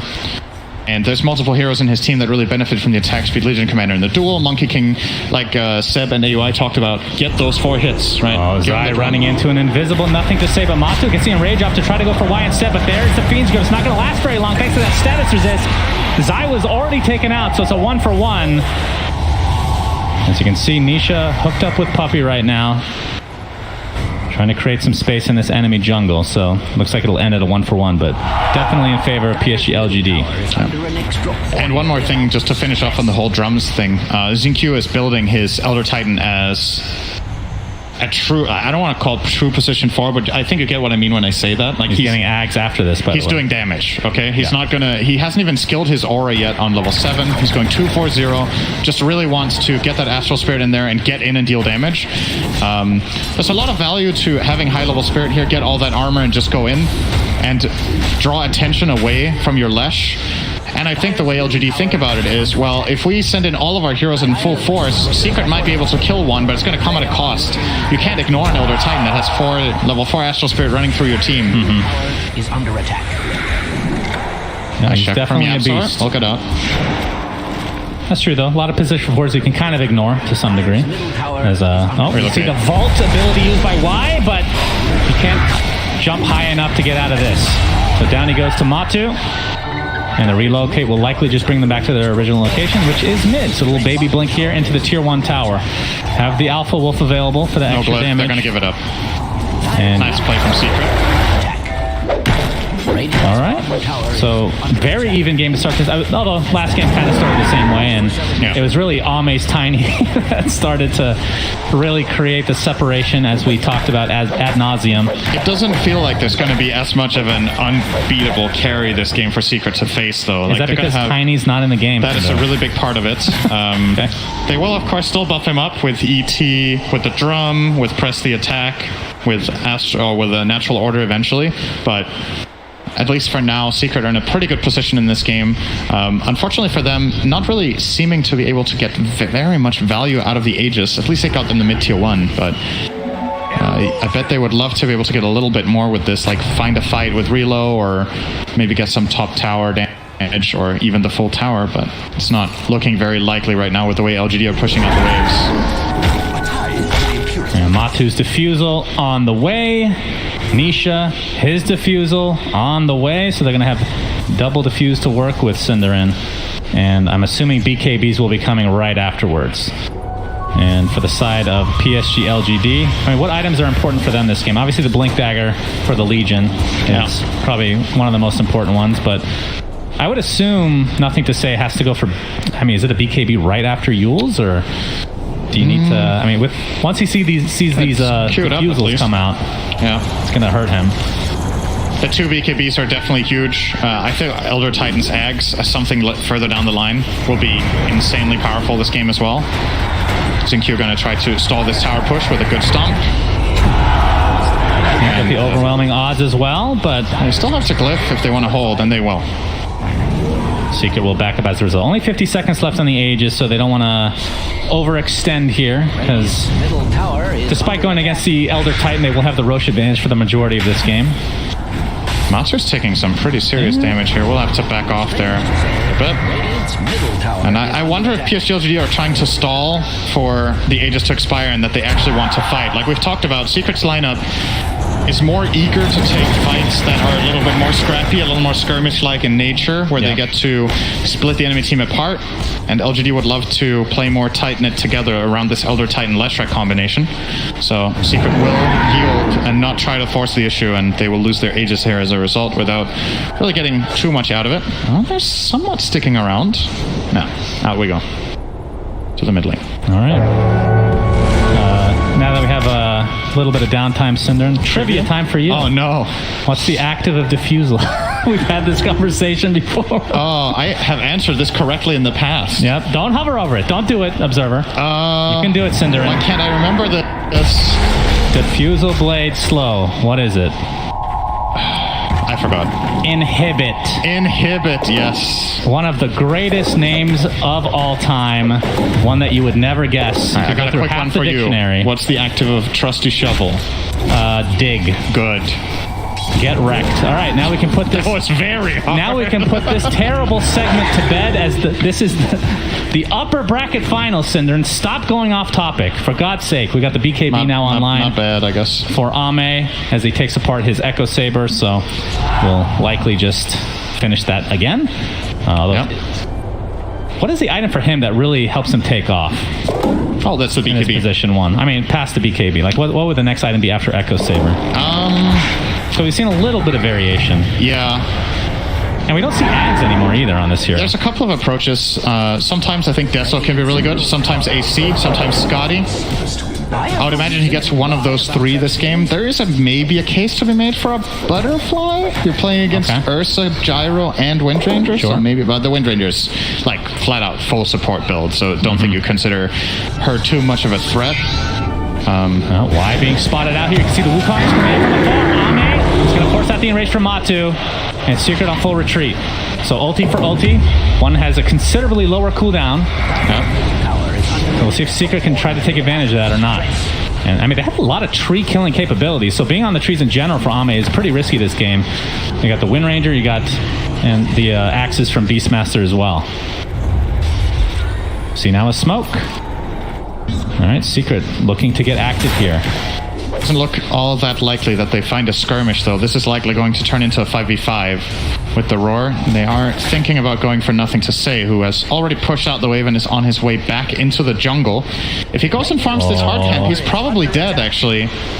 Yeah, Michelle, not quite the vision, but they see the Pulse Nova, the vault from the Horsey. Not enough to catch up, though. The homing missile will end up connecting, but you have reinforcements from PSG.LGD. The Nightmare save. What an insane read from Nothing to Say that was. It's one thing that he avoids the gank, but he even started a little bit on the big camp before he backed off. And ran back through small. Now we have a full team smoke from PSG.LGD. Yeah, because now they know where Secret are. So now they're scanned. They're Secret scanned does out. scan them successfully. The courier apparently didn't get the memo, but is going to be left alive, apparently. They can follow it on the way to Zai, though. Yeah, all right. They actually auto-attack at once, and Zai doesn't really know it. Fabian jumps in with that blade mail and the duel. This is going to lead to his first victory of the game. As the Echo Stomp does connect, but not sure if PSG.LGD want to pursue any further. Ame on the trees. Radiant structures are And the power shot again, scaring him away. So nice dual victory there for Faith Beyond. Yeah, that looked kind of strange. It looked like Secret with that scan had figured out exactly what was coming, and they all backed off, and they still ended up having Zai a little bit stranded. Yeah, Nothing to Say has been inhibited, but another save on the homing missile. So another Blink Dagger being built here from Yapzor, still pretty far away, but we're starting to see a lot of these core items come online. Shannon, I gotta say, yes, Nightmare, one of the most satisfying abilities to use in the game. Really? It is so Do you have nice. like a quota that like once per day you have to say that? I'm hired by Valve. Okay, to make the game look good, point. and it's a good spell. I gotta say, one of the most satisfying passives in the game is Philosopher's Stone. Boy, every second just feels so good. Nothing to Say, getting some jungle time right now, but see, Matu gets back. He's gonna get healed though for the meantime. Popsy enraged. You can see the duel go off, but not a whole lot of damage to follow. Faith Beyond is able to scurry away in his pig form. They're gonna stop the Fiend's Grip in its tracks. Ame's already popped his BKB. Roche at half health. Nice reset out from Secret here. They managed to lose absolutely nobody in that. Their Ursa was so low health when this whole thing started. LGD, are you actually going to try your luck with Roche? There's no way, right? No, they're just clearing out the pit. The Hawk. Yep, enrage up in 20 seconds, so Matu, of course, he does have Puppey on his team to help save, so he can play a little bit more aggressive since some of these BKBs are down for PSG.LGD. No roar, no reload for Secret, so any catch now for LGD is big. They don't have their saves available this time. And Earth Splitter, which is one of the biggest things in this Roche fight, is down for a long time. Yeah, and Zinq even has no mana. He's back in base. Yep, homing missile forcing Y back. He's going to get slowed. Trying to create as much space as possible. There's the Gale Force. Nothing to say. Has to bomb his BKB. The Leech Commander's dead. Nothing to say. Getting pursued by Nisha. Creating as much space as possible for Matu to get not only the Aegis, but the Shard as well. And they're continuing to pursue here. Nisha, at the very least, they'll get Y. That's going to be an easy one, but looks like Nothing to say is a little bit too fast. Jin Q in the meantime, though. Rocket Barrage is there. Trying to take out Puppey, but the juking around the trees. The high five will not be reciprocated. Jin Q into the base he goes. He's just so fast. But Matu, there's the inhibit into the kill, Cinderin. Huge inhibit play from Matu. Love the way that Secret set all of that up. They just take full advantage of the key cooldowns on LGD's side. And they go in for the Roche simultaneously. Gyro, it's effectively zoning off two heroes. And the first use of Gale Force. What a beautiful cast there from Yapzor. That is a really good shard, by the way. Yeah, it is really good. Global ability. Man, that's, yeah. It's one of the most satisfying spells to use in the game.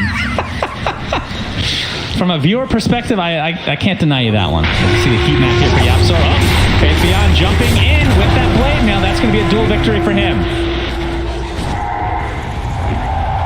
There's Matu working on this tier 2 top. It is going to be a Maelstrom now for Ame. Not going for the Scotty or Deso. We'll be getting the more, I'm not sure what I want to call this, like mixed damage, a little bit more farm heavy item. Obviously it is amazing for result. There's no denying that. Stunning development. Dire's top And it is completed now. So basically more spread damage, right? If you place a good Wukongs, you do a lot of spread damage with the Maelstrom. It is pretty standard. It was one of the items I forgot to mention when I went over all the options that he had. So definitely another good choice here. In a very close game once again, but it feels like this time Secret there's a little more potential for winning this game. Like it's basically neck and neck, but there's not. I don't know about you. I don't get the same feeling that in 10 minutes all hell is going to break loose, right? Well, because there's no Tiny. Yeah, but we've had this conversation. It's not just that, though. It's also of course, on the Jin Q being brought back into the force of the Primal Roar. Nice kill there for Secret. Easy pick off indeed. Matu gets off the defusal. Faith Beyond just continuing to get right the way the dash connects as well. Into the piggy though. Pig pull. Will it work again? Earth Shock. Couple more right clicks will suffice, but TPs are coming. And that is Ame, the monkey versus the bear, getting up some nice right clicks on the Matu. It's up the Earth Shock with. Alright, that's the Aegis. Down he goes inside the Wukong's command now. Yeah, no Io with that ult available. Matu might just be left to die here. And indeed, he does. So a little bit over aggression there from Matu. Yeah, I think it just took him way longer to chase that than he was expecting. Gan pick pull, so amazing. Just really changing things up there. Bought an extra couple of seconds, I think, for Faith Beyond. And at that point, a month ago, that would have been a sarcastic comment. Yeah. And by a month ago, I mean like 3 days ago. Yeah. It's good stuff. Yeah.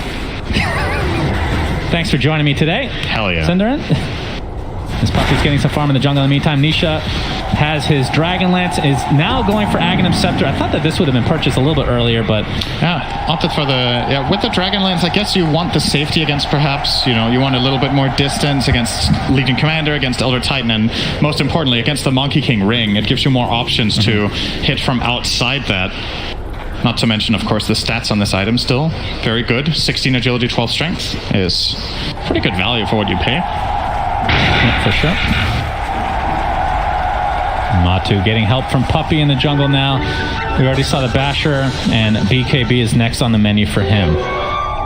And I I feel like a lot of these fights, Sindarin, are going to come down to, I mean, it's not the most uncommon thing, but Roche is so important. Yeah. And I think it's more so if PSG.LGD are able to deny Roche from Secret, that is the biggest deal, as opposed to, because with this entire plan in mind, we're assuming Secret's getting every Roche for the most part, right? Yeah, it's the most likely thing. I think one of the really good things about denying Roche from Secret is then that Secret don't get it. I agree.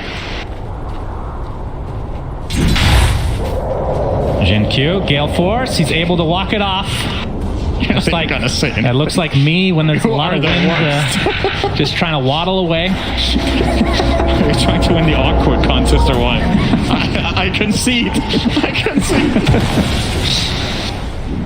Yeah, it is true though, in all seriousness. It's more important for LGD that Secret don't have it than that they have it themselves. It is an amazing Aegis carrier in the Leshrac, of course, but I think Secret's offensive plays in this game very much come down to Matsu's ability to play almost over-aggressively, and he needs the Aegis to be able to do that consistently in fights. So, LGD, I have a feeling they'll try to contest the next one. Honestly, they did try to contest the second one, really. But they didn't get enough out of the initial contest that they tried to do, and then they got punished even when they were looking at it a little bit more afterwards by Secret just playing a really good two-front play. I mean, it's not easy to deny them the Roche, but the two main abilities are Astral Spirit with the ult from Elder Titan, and then obviously Wukong's Command, which last time the Earth Splitter was on cooldown. That was the biggest reason probably for them to concede it, as Xinqiu's still working on that Ags. Not super far away, about 1,600 from finishing that. So that'll give them the spell immunity every time the Astral Spirit comes back based on how many heroes it's hit. Yep. The theme of the game here for LGD seems to be magic immunity, right? 2 BKB Chorus, they have to press the attack shard, they get the Elder Titan Ags. Alright. Well, Gale Force, Shackle immediately dispelled, but the homing missile will not be, Sindarin. Will not be denied its very satisfying sound of dink. Nisha. 2,000 away from Ags for himself, so that gives him the double attack, essentially. Which, with the Fusel, can be pretty strong, considering... I mean, we saw, what was that, Toxin Gyro originally getting that against Bristleback in the finals of one of the TIs against Weehaw when he was on Team Liquid. Yep. The downside for Secret right now is the bad news is you've got these 2 diffusals and they are going to fall off in value against more stat-heavy items, right? Especially when you're playing against multiple magic immunity sources, as we've already covered. A little bit of a dive bomb on the way out. Says hello to nothing to say. So, looking at it just strictly from a net worth perspective, I think Secret's net worth has less value right now, unfortunately for them, against LGD Duel. He's going to get stopped in his tracks for now. But the BKB is forced out, but there's the Fiends with the follow. Can they get the match on the line? First hit back is there. Bane ends up dying, but now that big duel onto the Ursa, and down goes Matu. Inside that Wukong's Command. Puppy has to reload him out there on the gyro. And this is back in, hooking up to Nisha. Gets off his combo, and the King Sailor pops his BKB, so not a whole lot of damage. Coming out of Nisha himself. And the right clicks from Jin Q are nothing to be scoffed at as Zai. Stuck inside his own Gale Force here. He gets dropped. Yapser trying to get nothing to say at the very least. He'll do so. But again, the Boundless Strike from Ame. Nisha gets off the Diffusal Blade onto Ame. We have a couple buybacks from Secret. Shackle actually connect, but a huge press the attack. And Ame still being pursued by this homing missile. Looks like he's good to go, though. So a couple buybacks end up being wasted here for Secret. At least they get a collateral kill here on Jin Q. Okay. He is very fast. He is quite fast. Pops the drums, press the attack. Has the spider legs. Very difficult to catch people for Secret here. And I feel like this Blink Dagger is going to be a huge deal on Zai. And he's about 100 away from getting that. Like, they have no initiation right now other than Gale Force, really. Honestly, ironically, I said it doesn't matter that Boundless Strike missed on the IO. It made a huge difference. Puppy actually managed to reset out of that a little bit and delay the fight, and Secret with the buybacks managed to somewhat salvage that, so they only lost the Ursa as their core. But just as good as that was, the disengage from LGD, that could have gone way worse with the circumstances they were in, but a good save across the board with the Legion Commander press, the stomp from Jin Q to disengage, and most importantly for them, Roshan is not spawning yet. This is a 2-minute respawn. They obviously don't know this, but imagine Rosh was up right now. Secret could have maybe even looked for it with Leshrac on the sidelines, but not an option for now.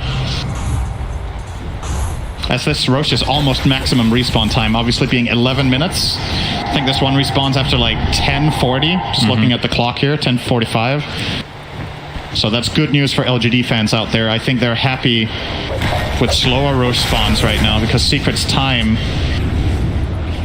it's better than last game. I feel like time is running out slower, but LGD have still weathered the storm very, very well here. And I'm hard pressed in this patch, in situations like this, to go against Elder Titan late game. It's just incredible how big of a difference this makes. He now has the Axe and Spider Legs, so he's going to run in with haste, go on top of any enemy core, and remove all of their base armor. So for Gyro, that's 27. For Ursa, it's 17. None of these heroes have any plus armor items. They're going to be literally taking pure damage from the Monkey King, from the Legion Commander, from Edict, from Elder Titan himself, who could honestly just almost solo the Gyro. So that's a very, very concerning thing that Secret have to find a way to deal with. It would appear Radiant. As now they're probably also going to have to deal with the fact that their top tower is disappearing. They will try to get one of their own bottom, which looks to be successful here for Nisha. They're going to trade and they're going to smoke. Relocate is available for Puppy here as Nisha. You can see it's Agnes. Okay. Shackle shot. He attacks not in range. Finally gets it up. The Gale Force to follow Zai. Trying to look for the roar. Does so successfully, but the force tap into the other side of the play. I think Zai's going to limit themselves. Not to. Trying to finish off nothing to say. Will he get away? Wukong's command is placed as well. Nisha kind of stuck inside. He's taking so much damage. It's a 1-for-2. Nothing to say. It's still alive. Finally! Finally, Secret can expel that disgusting demon from the depths of Dota. The bash onto Jin Q. This is going to be another kill going the way of Matu. Double kill for him. Double buyback from PSG.LGD as well. Yeah, they want to protect the Roche. They know that maximum spawn timer is coming up, so Secret will get it for free if they don't have heroes, but I think they're still just going to get it for free.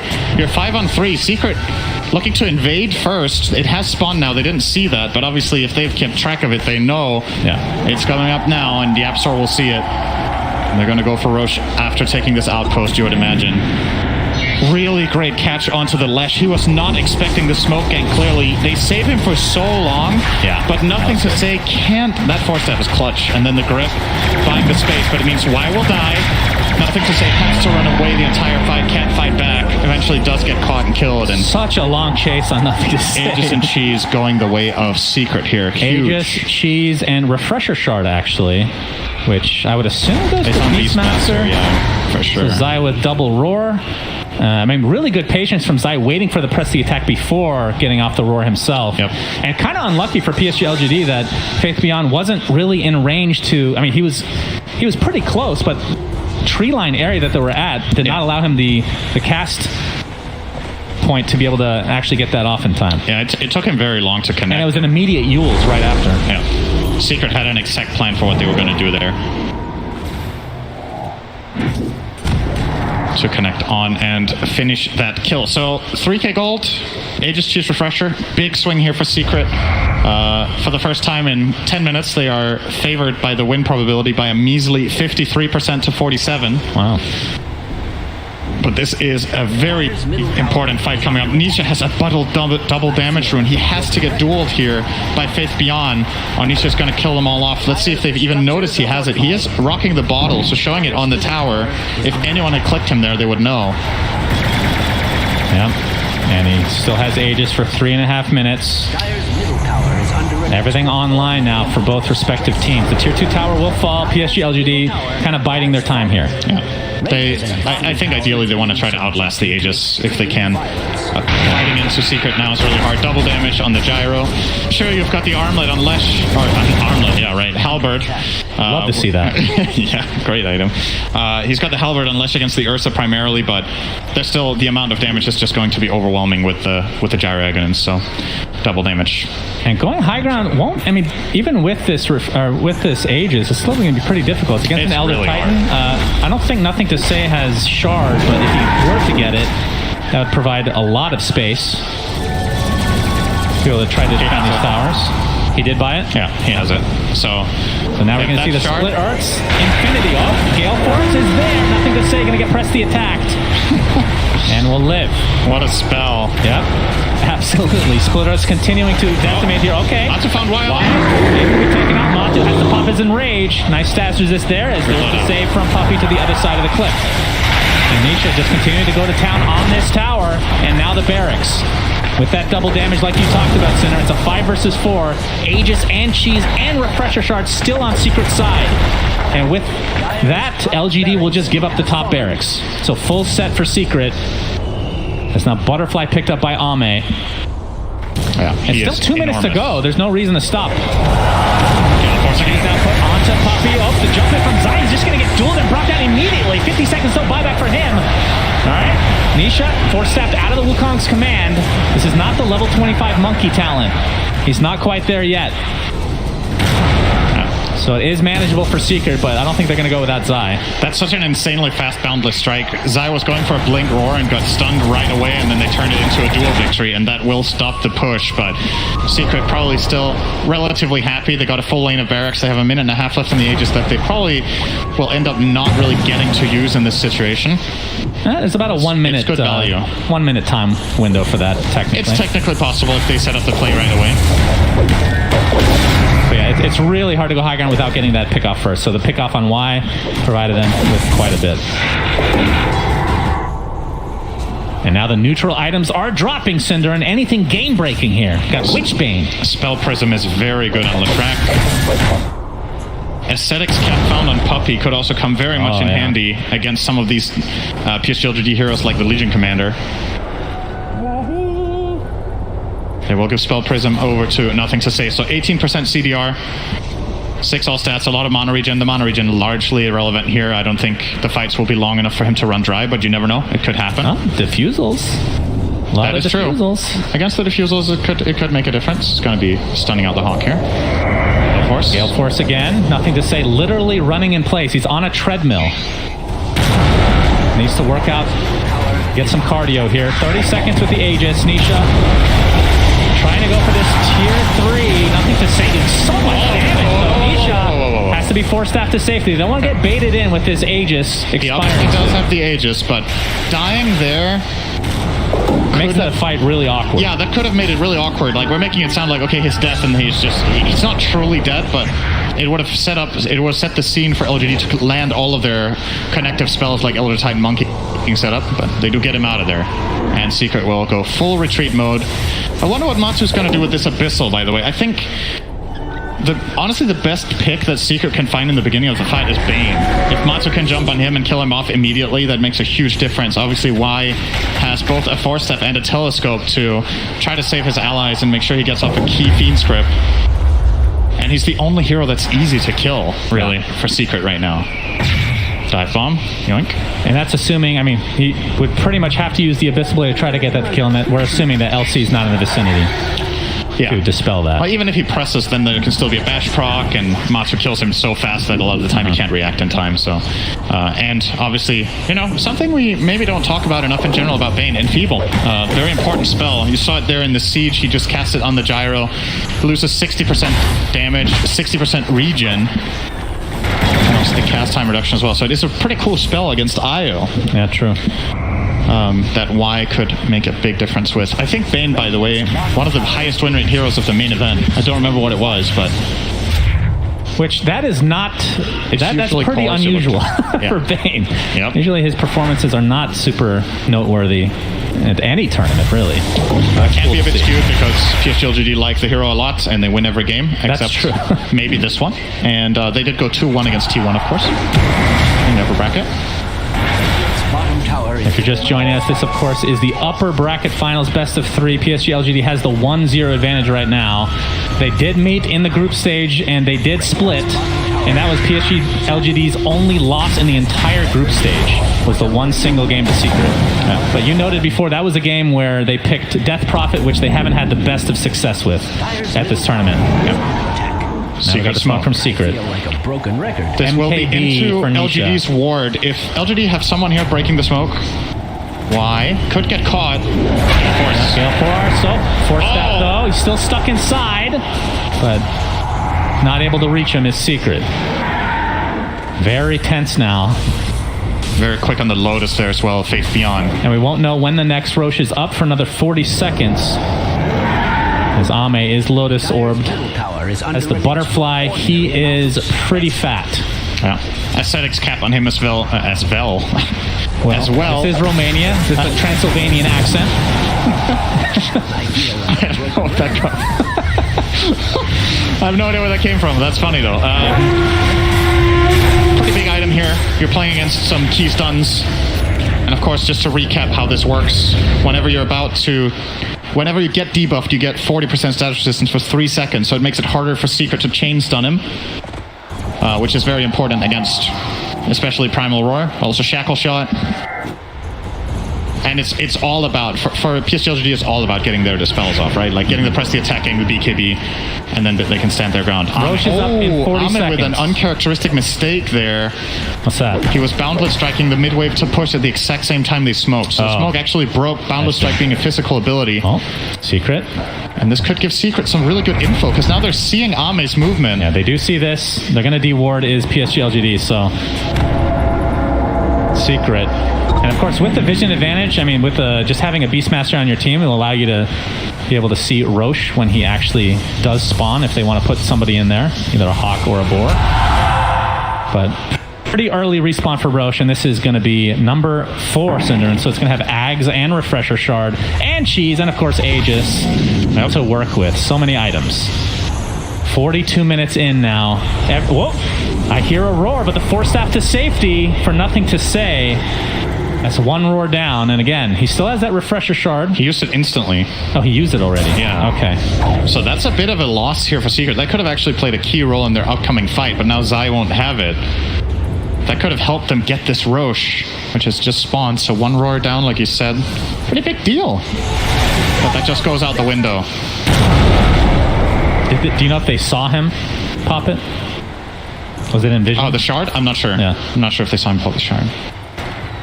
Maybe they'd be more aggressive if they did not. I was like, yeah, they did see him pop the roar. It was literally on one of their carries. All right, thank you.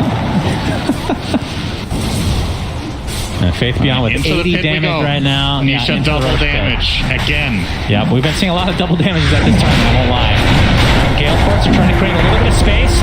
You can see the save there from Faith Beyond. And this sets up for a splitter. Yeah, this is going to be very annoying to deal with. And yeah, Secret just has to get the hell out of the Roche pit. And it's very clear what their play call is for LGD. Stall out the DD.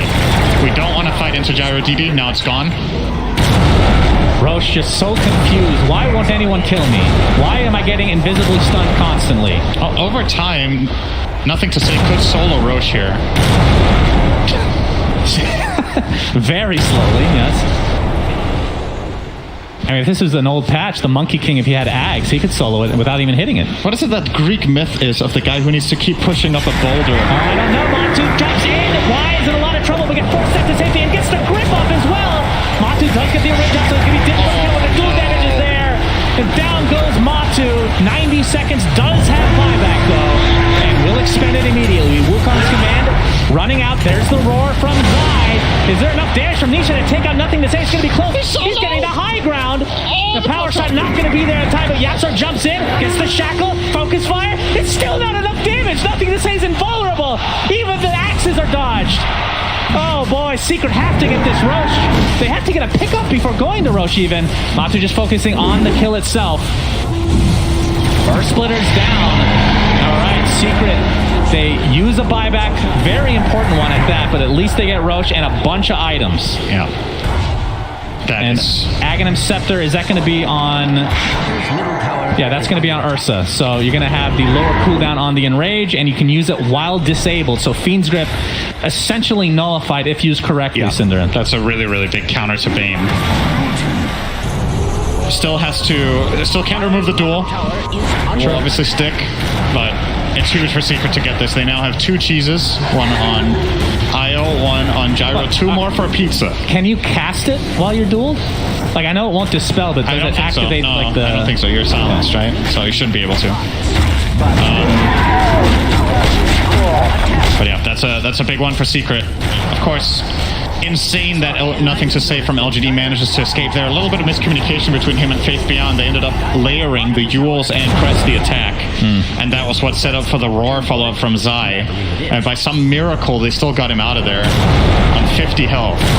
This is still going to be a difficult push for Secret, but obviously in a commanding position in terms of net worth.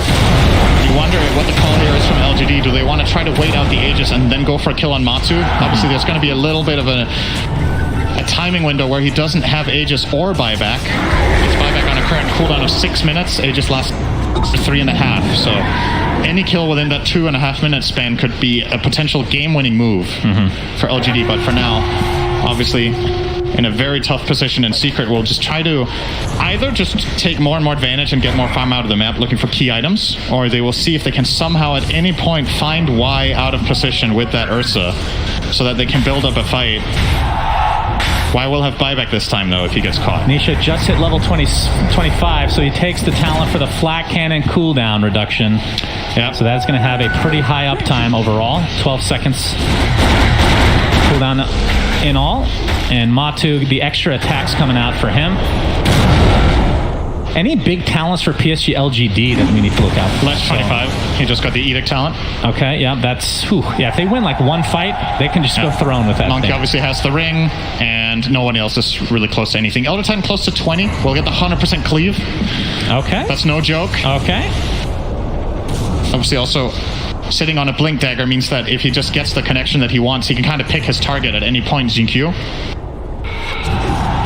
15k net worth lead for Suki. It doesn't feel like it, though, does it to you?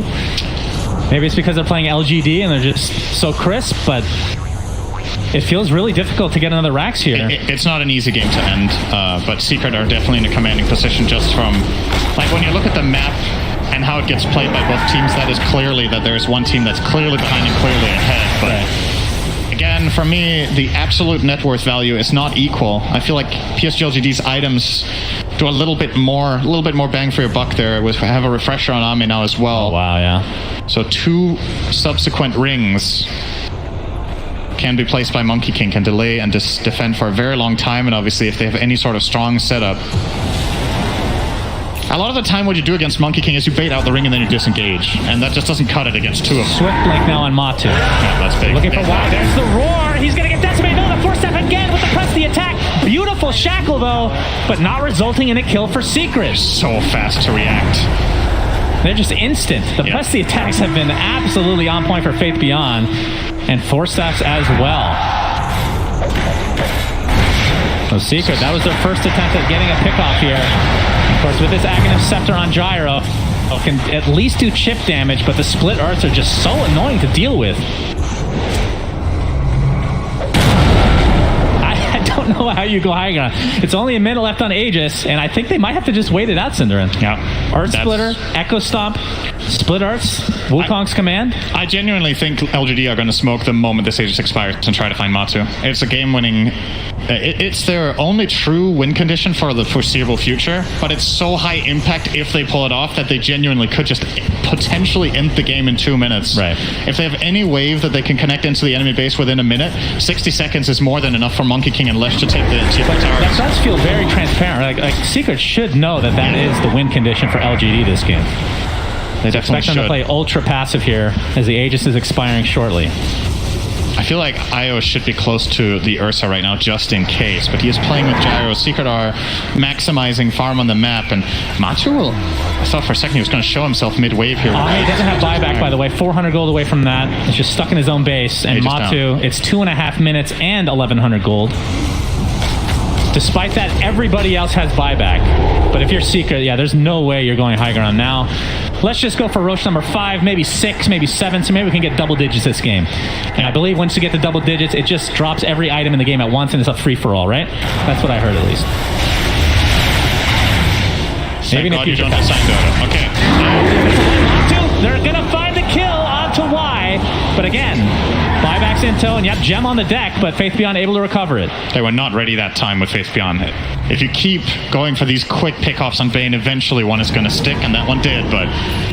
Well, the good news for Secret is it's buying time for Matsu's buyback, and they're still controlling the map, so even if they can't go high ground, this is still a good play. Not the most impactful kill, but it's more about the time rather than Bane being out of play, almost. Nothing to say. Disarm. Or stuns. I don't know what to do here. If you're Secret... Well, Ame's going to jump in, get 4-staffed away thanks to the Hurricane Pike. And Bane, I mean, he's up at 15 anyway. Doesn't even have to expend the buyback. Gale Force just forcing them back away. All right. They jump in, but they're just immediately retreating here. Matu can't make up his mind. Going for the LC now. Gets forced out again. Matu is going to find the kill, but that's a buyback now for him. Matu able to earth to the other side. Split up on the Bo3. Boundless strike. What a god. Jin Q and company just decimating Secret now. Over aggressive without the buybacks to work with. And PSG.LGD hold big time. That boundless strike. Oh my god. I think with Xinkyu in the middle of all of them, with Earth Splitter and the full natural order, I think that boundless strike did pure damage to all of Secret's heroes. That was love a replay of that one. Sickening. That was absolutely stupid damage coming out from the two of them. Earth Splitter. Actually, Elder Titan did the most damage in that. Wait, that wasn't Elder Titan.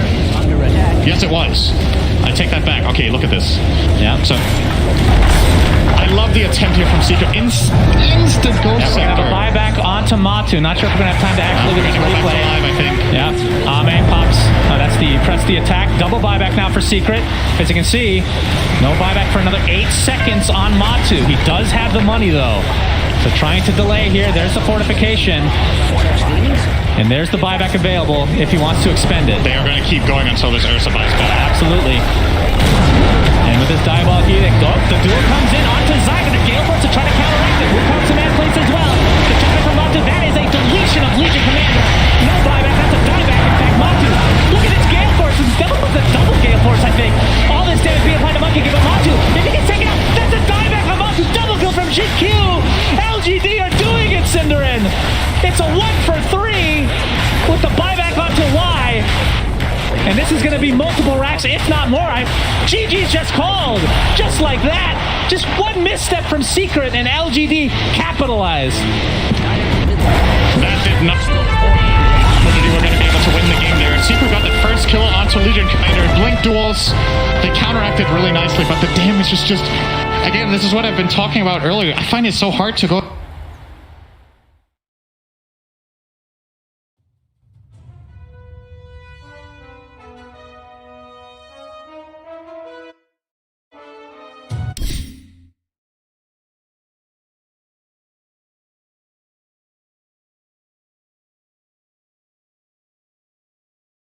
PSG.LGD is in the grand finals of TI-10, and Secret down into the lower bracket finals to await either Team Spirit, which and worth noting, really dominant. I think in this, correct me if I'm wrong here, in this entire tournament, LGD have not lost a series.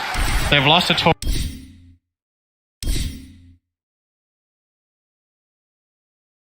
And LGD capitalized. We're going to be able to win the game there. Secret got the first kill onto Legion Commander. Blink duels. They counteracted really nicely, but the damage is just... Again, this is what I've been talking about earlier. I find it so hard to go against a late game Elder Titan that's so farmed. Like, you look at the way LGD's heroes play together. He gets in the Astral Spirit, goes in with the Natural Order, blinks in, just starts hitting people. Earth Splitter wasn't even a part of that. He had it on cooldown from the base fight. It doesn't matter. Leshrac and Monkey King just get to absolutely shine with all of that resistance removed from Secret's heroes. Man, that was a sick game. Secret played super well in this game, in my opinion, but LGD, again, find a way to clinch victory. And with that victory, PSG.LGD is in the grand finals of TI-10, and Secret down into the lower bracket finals to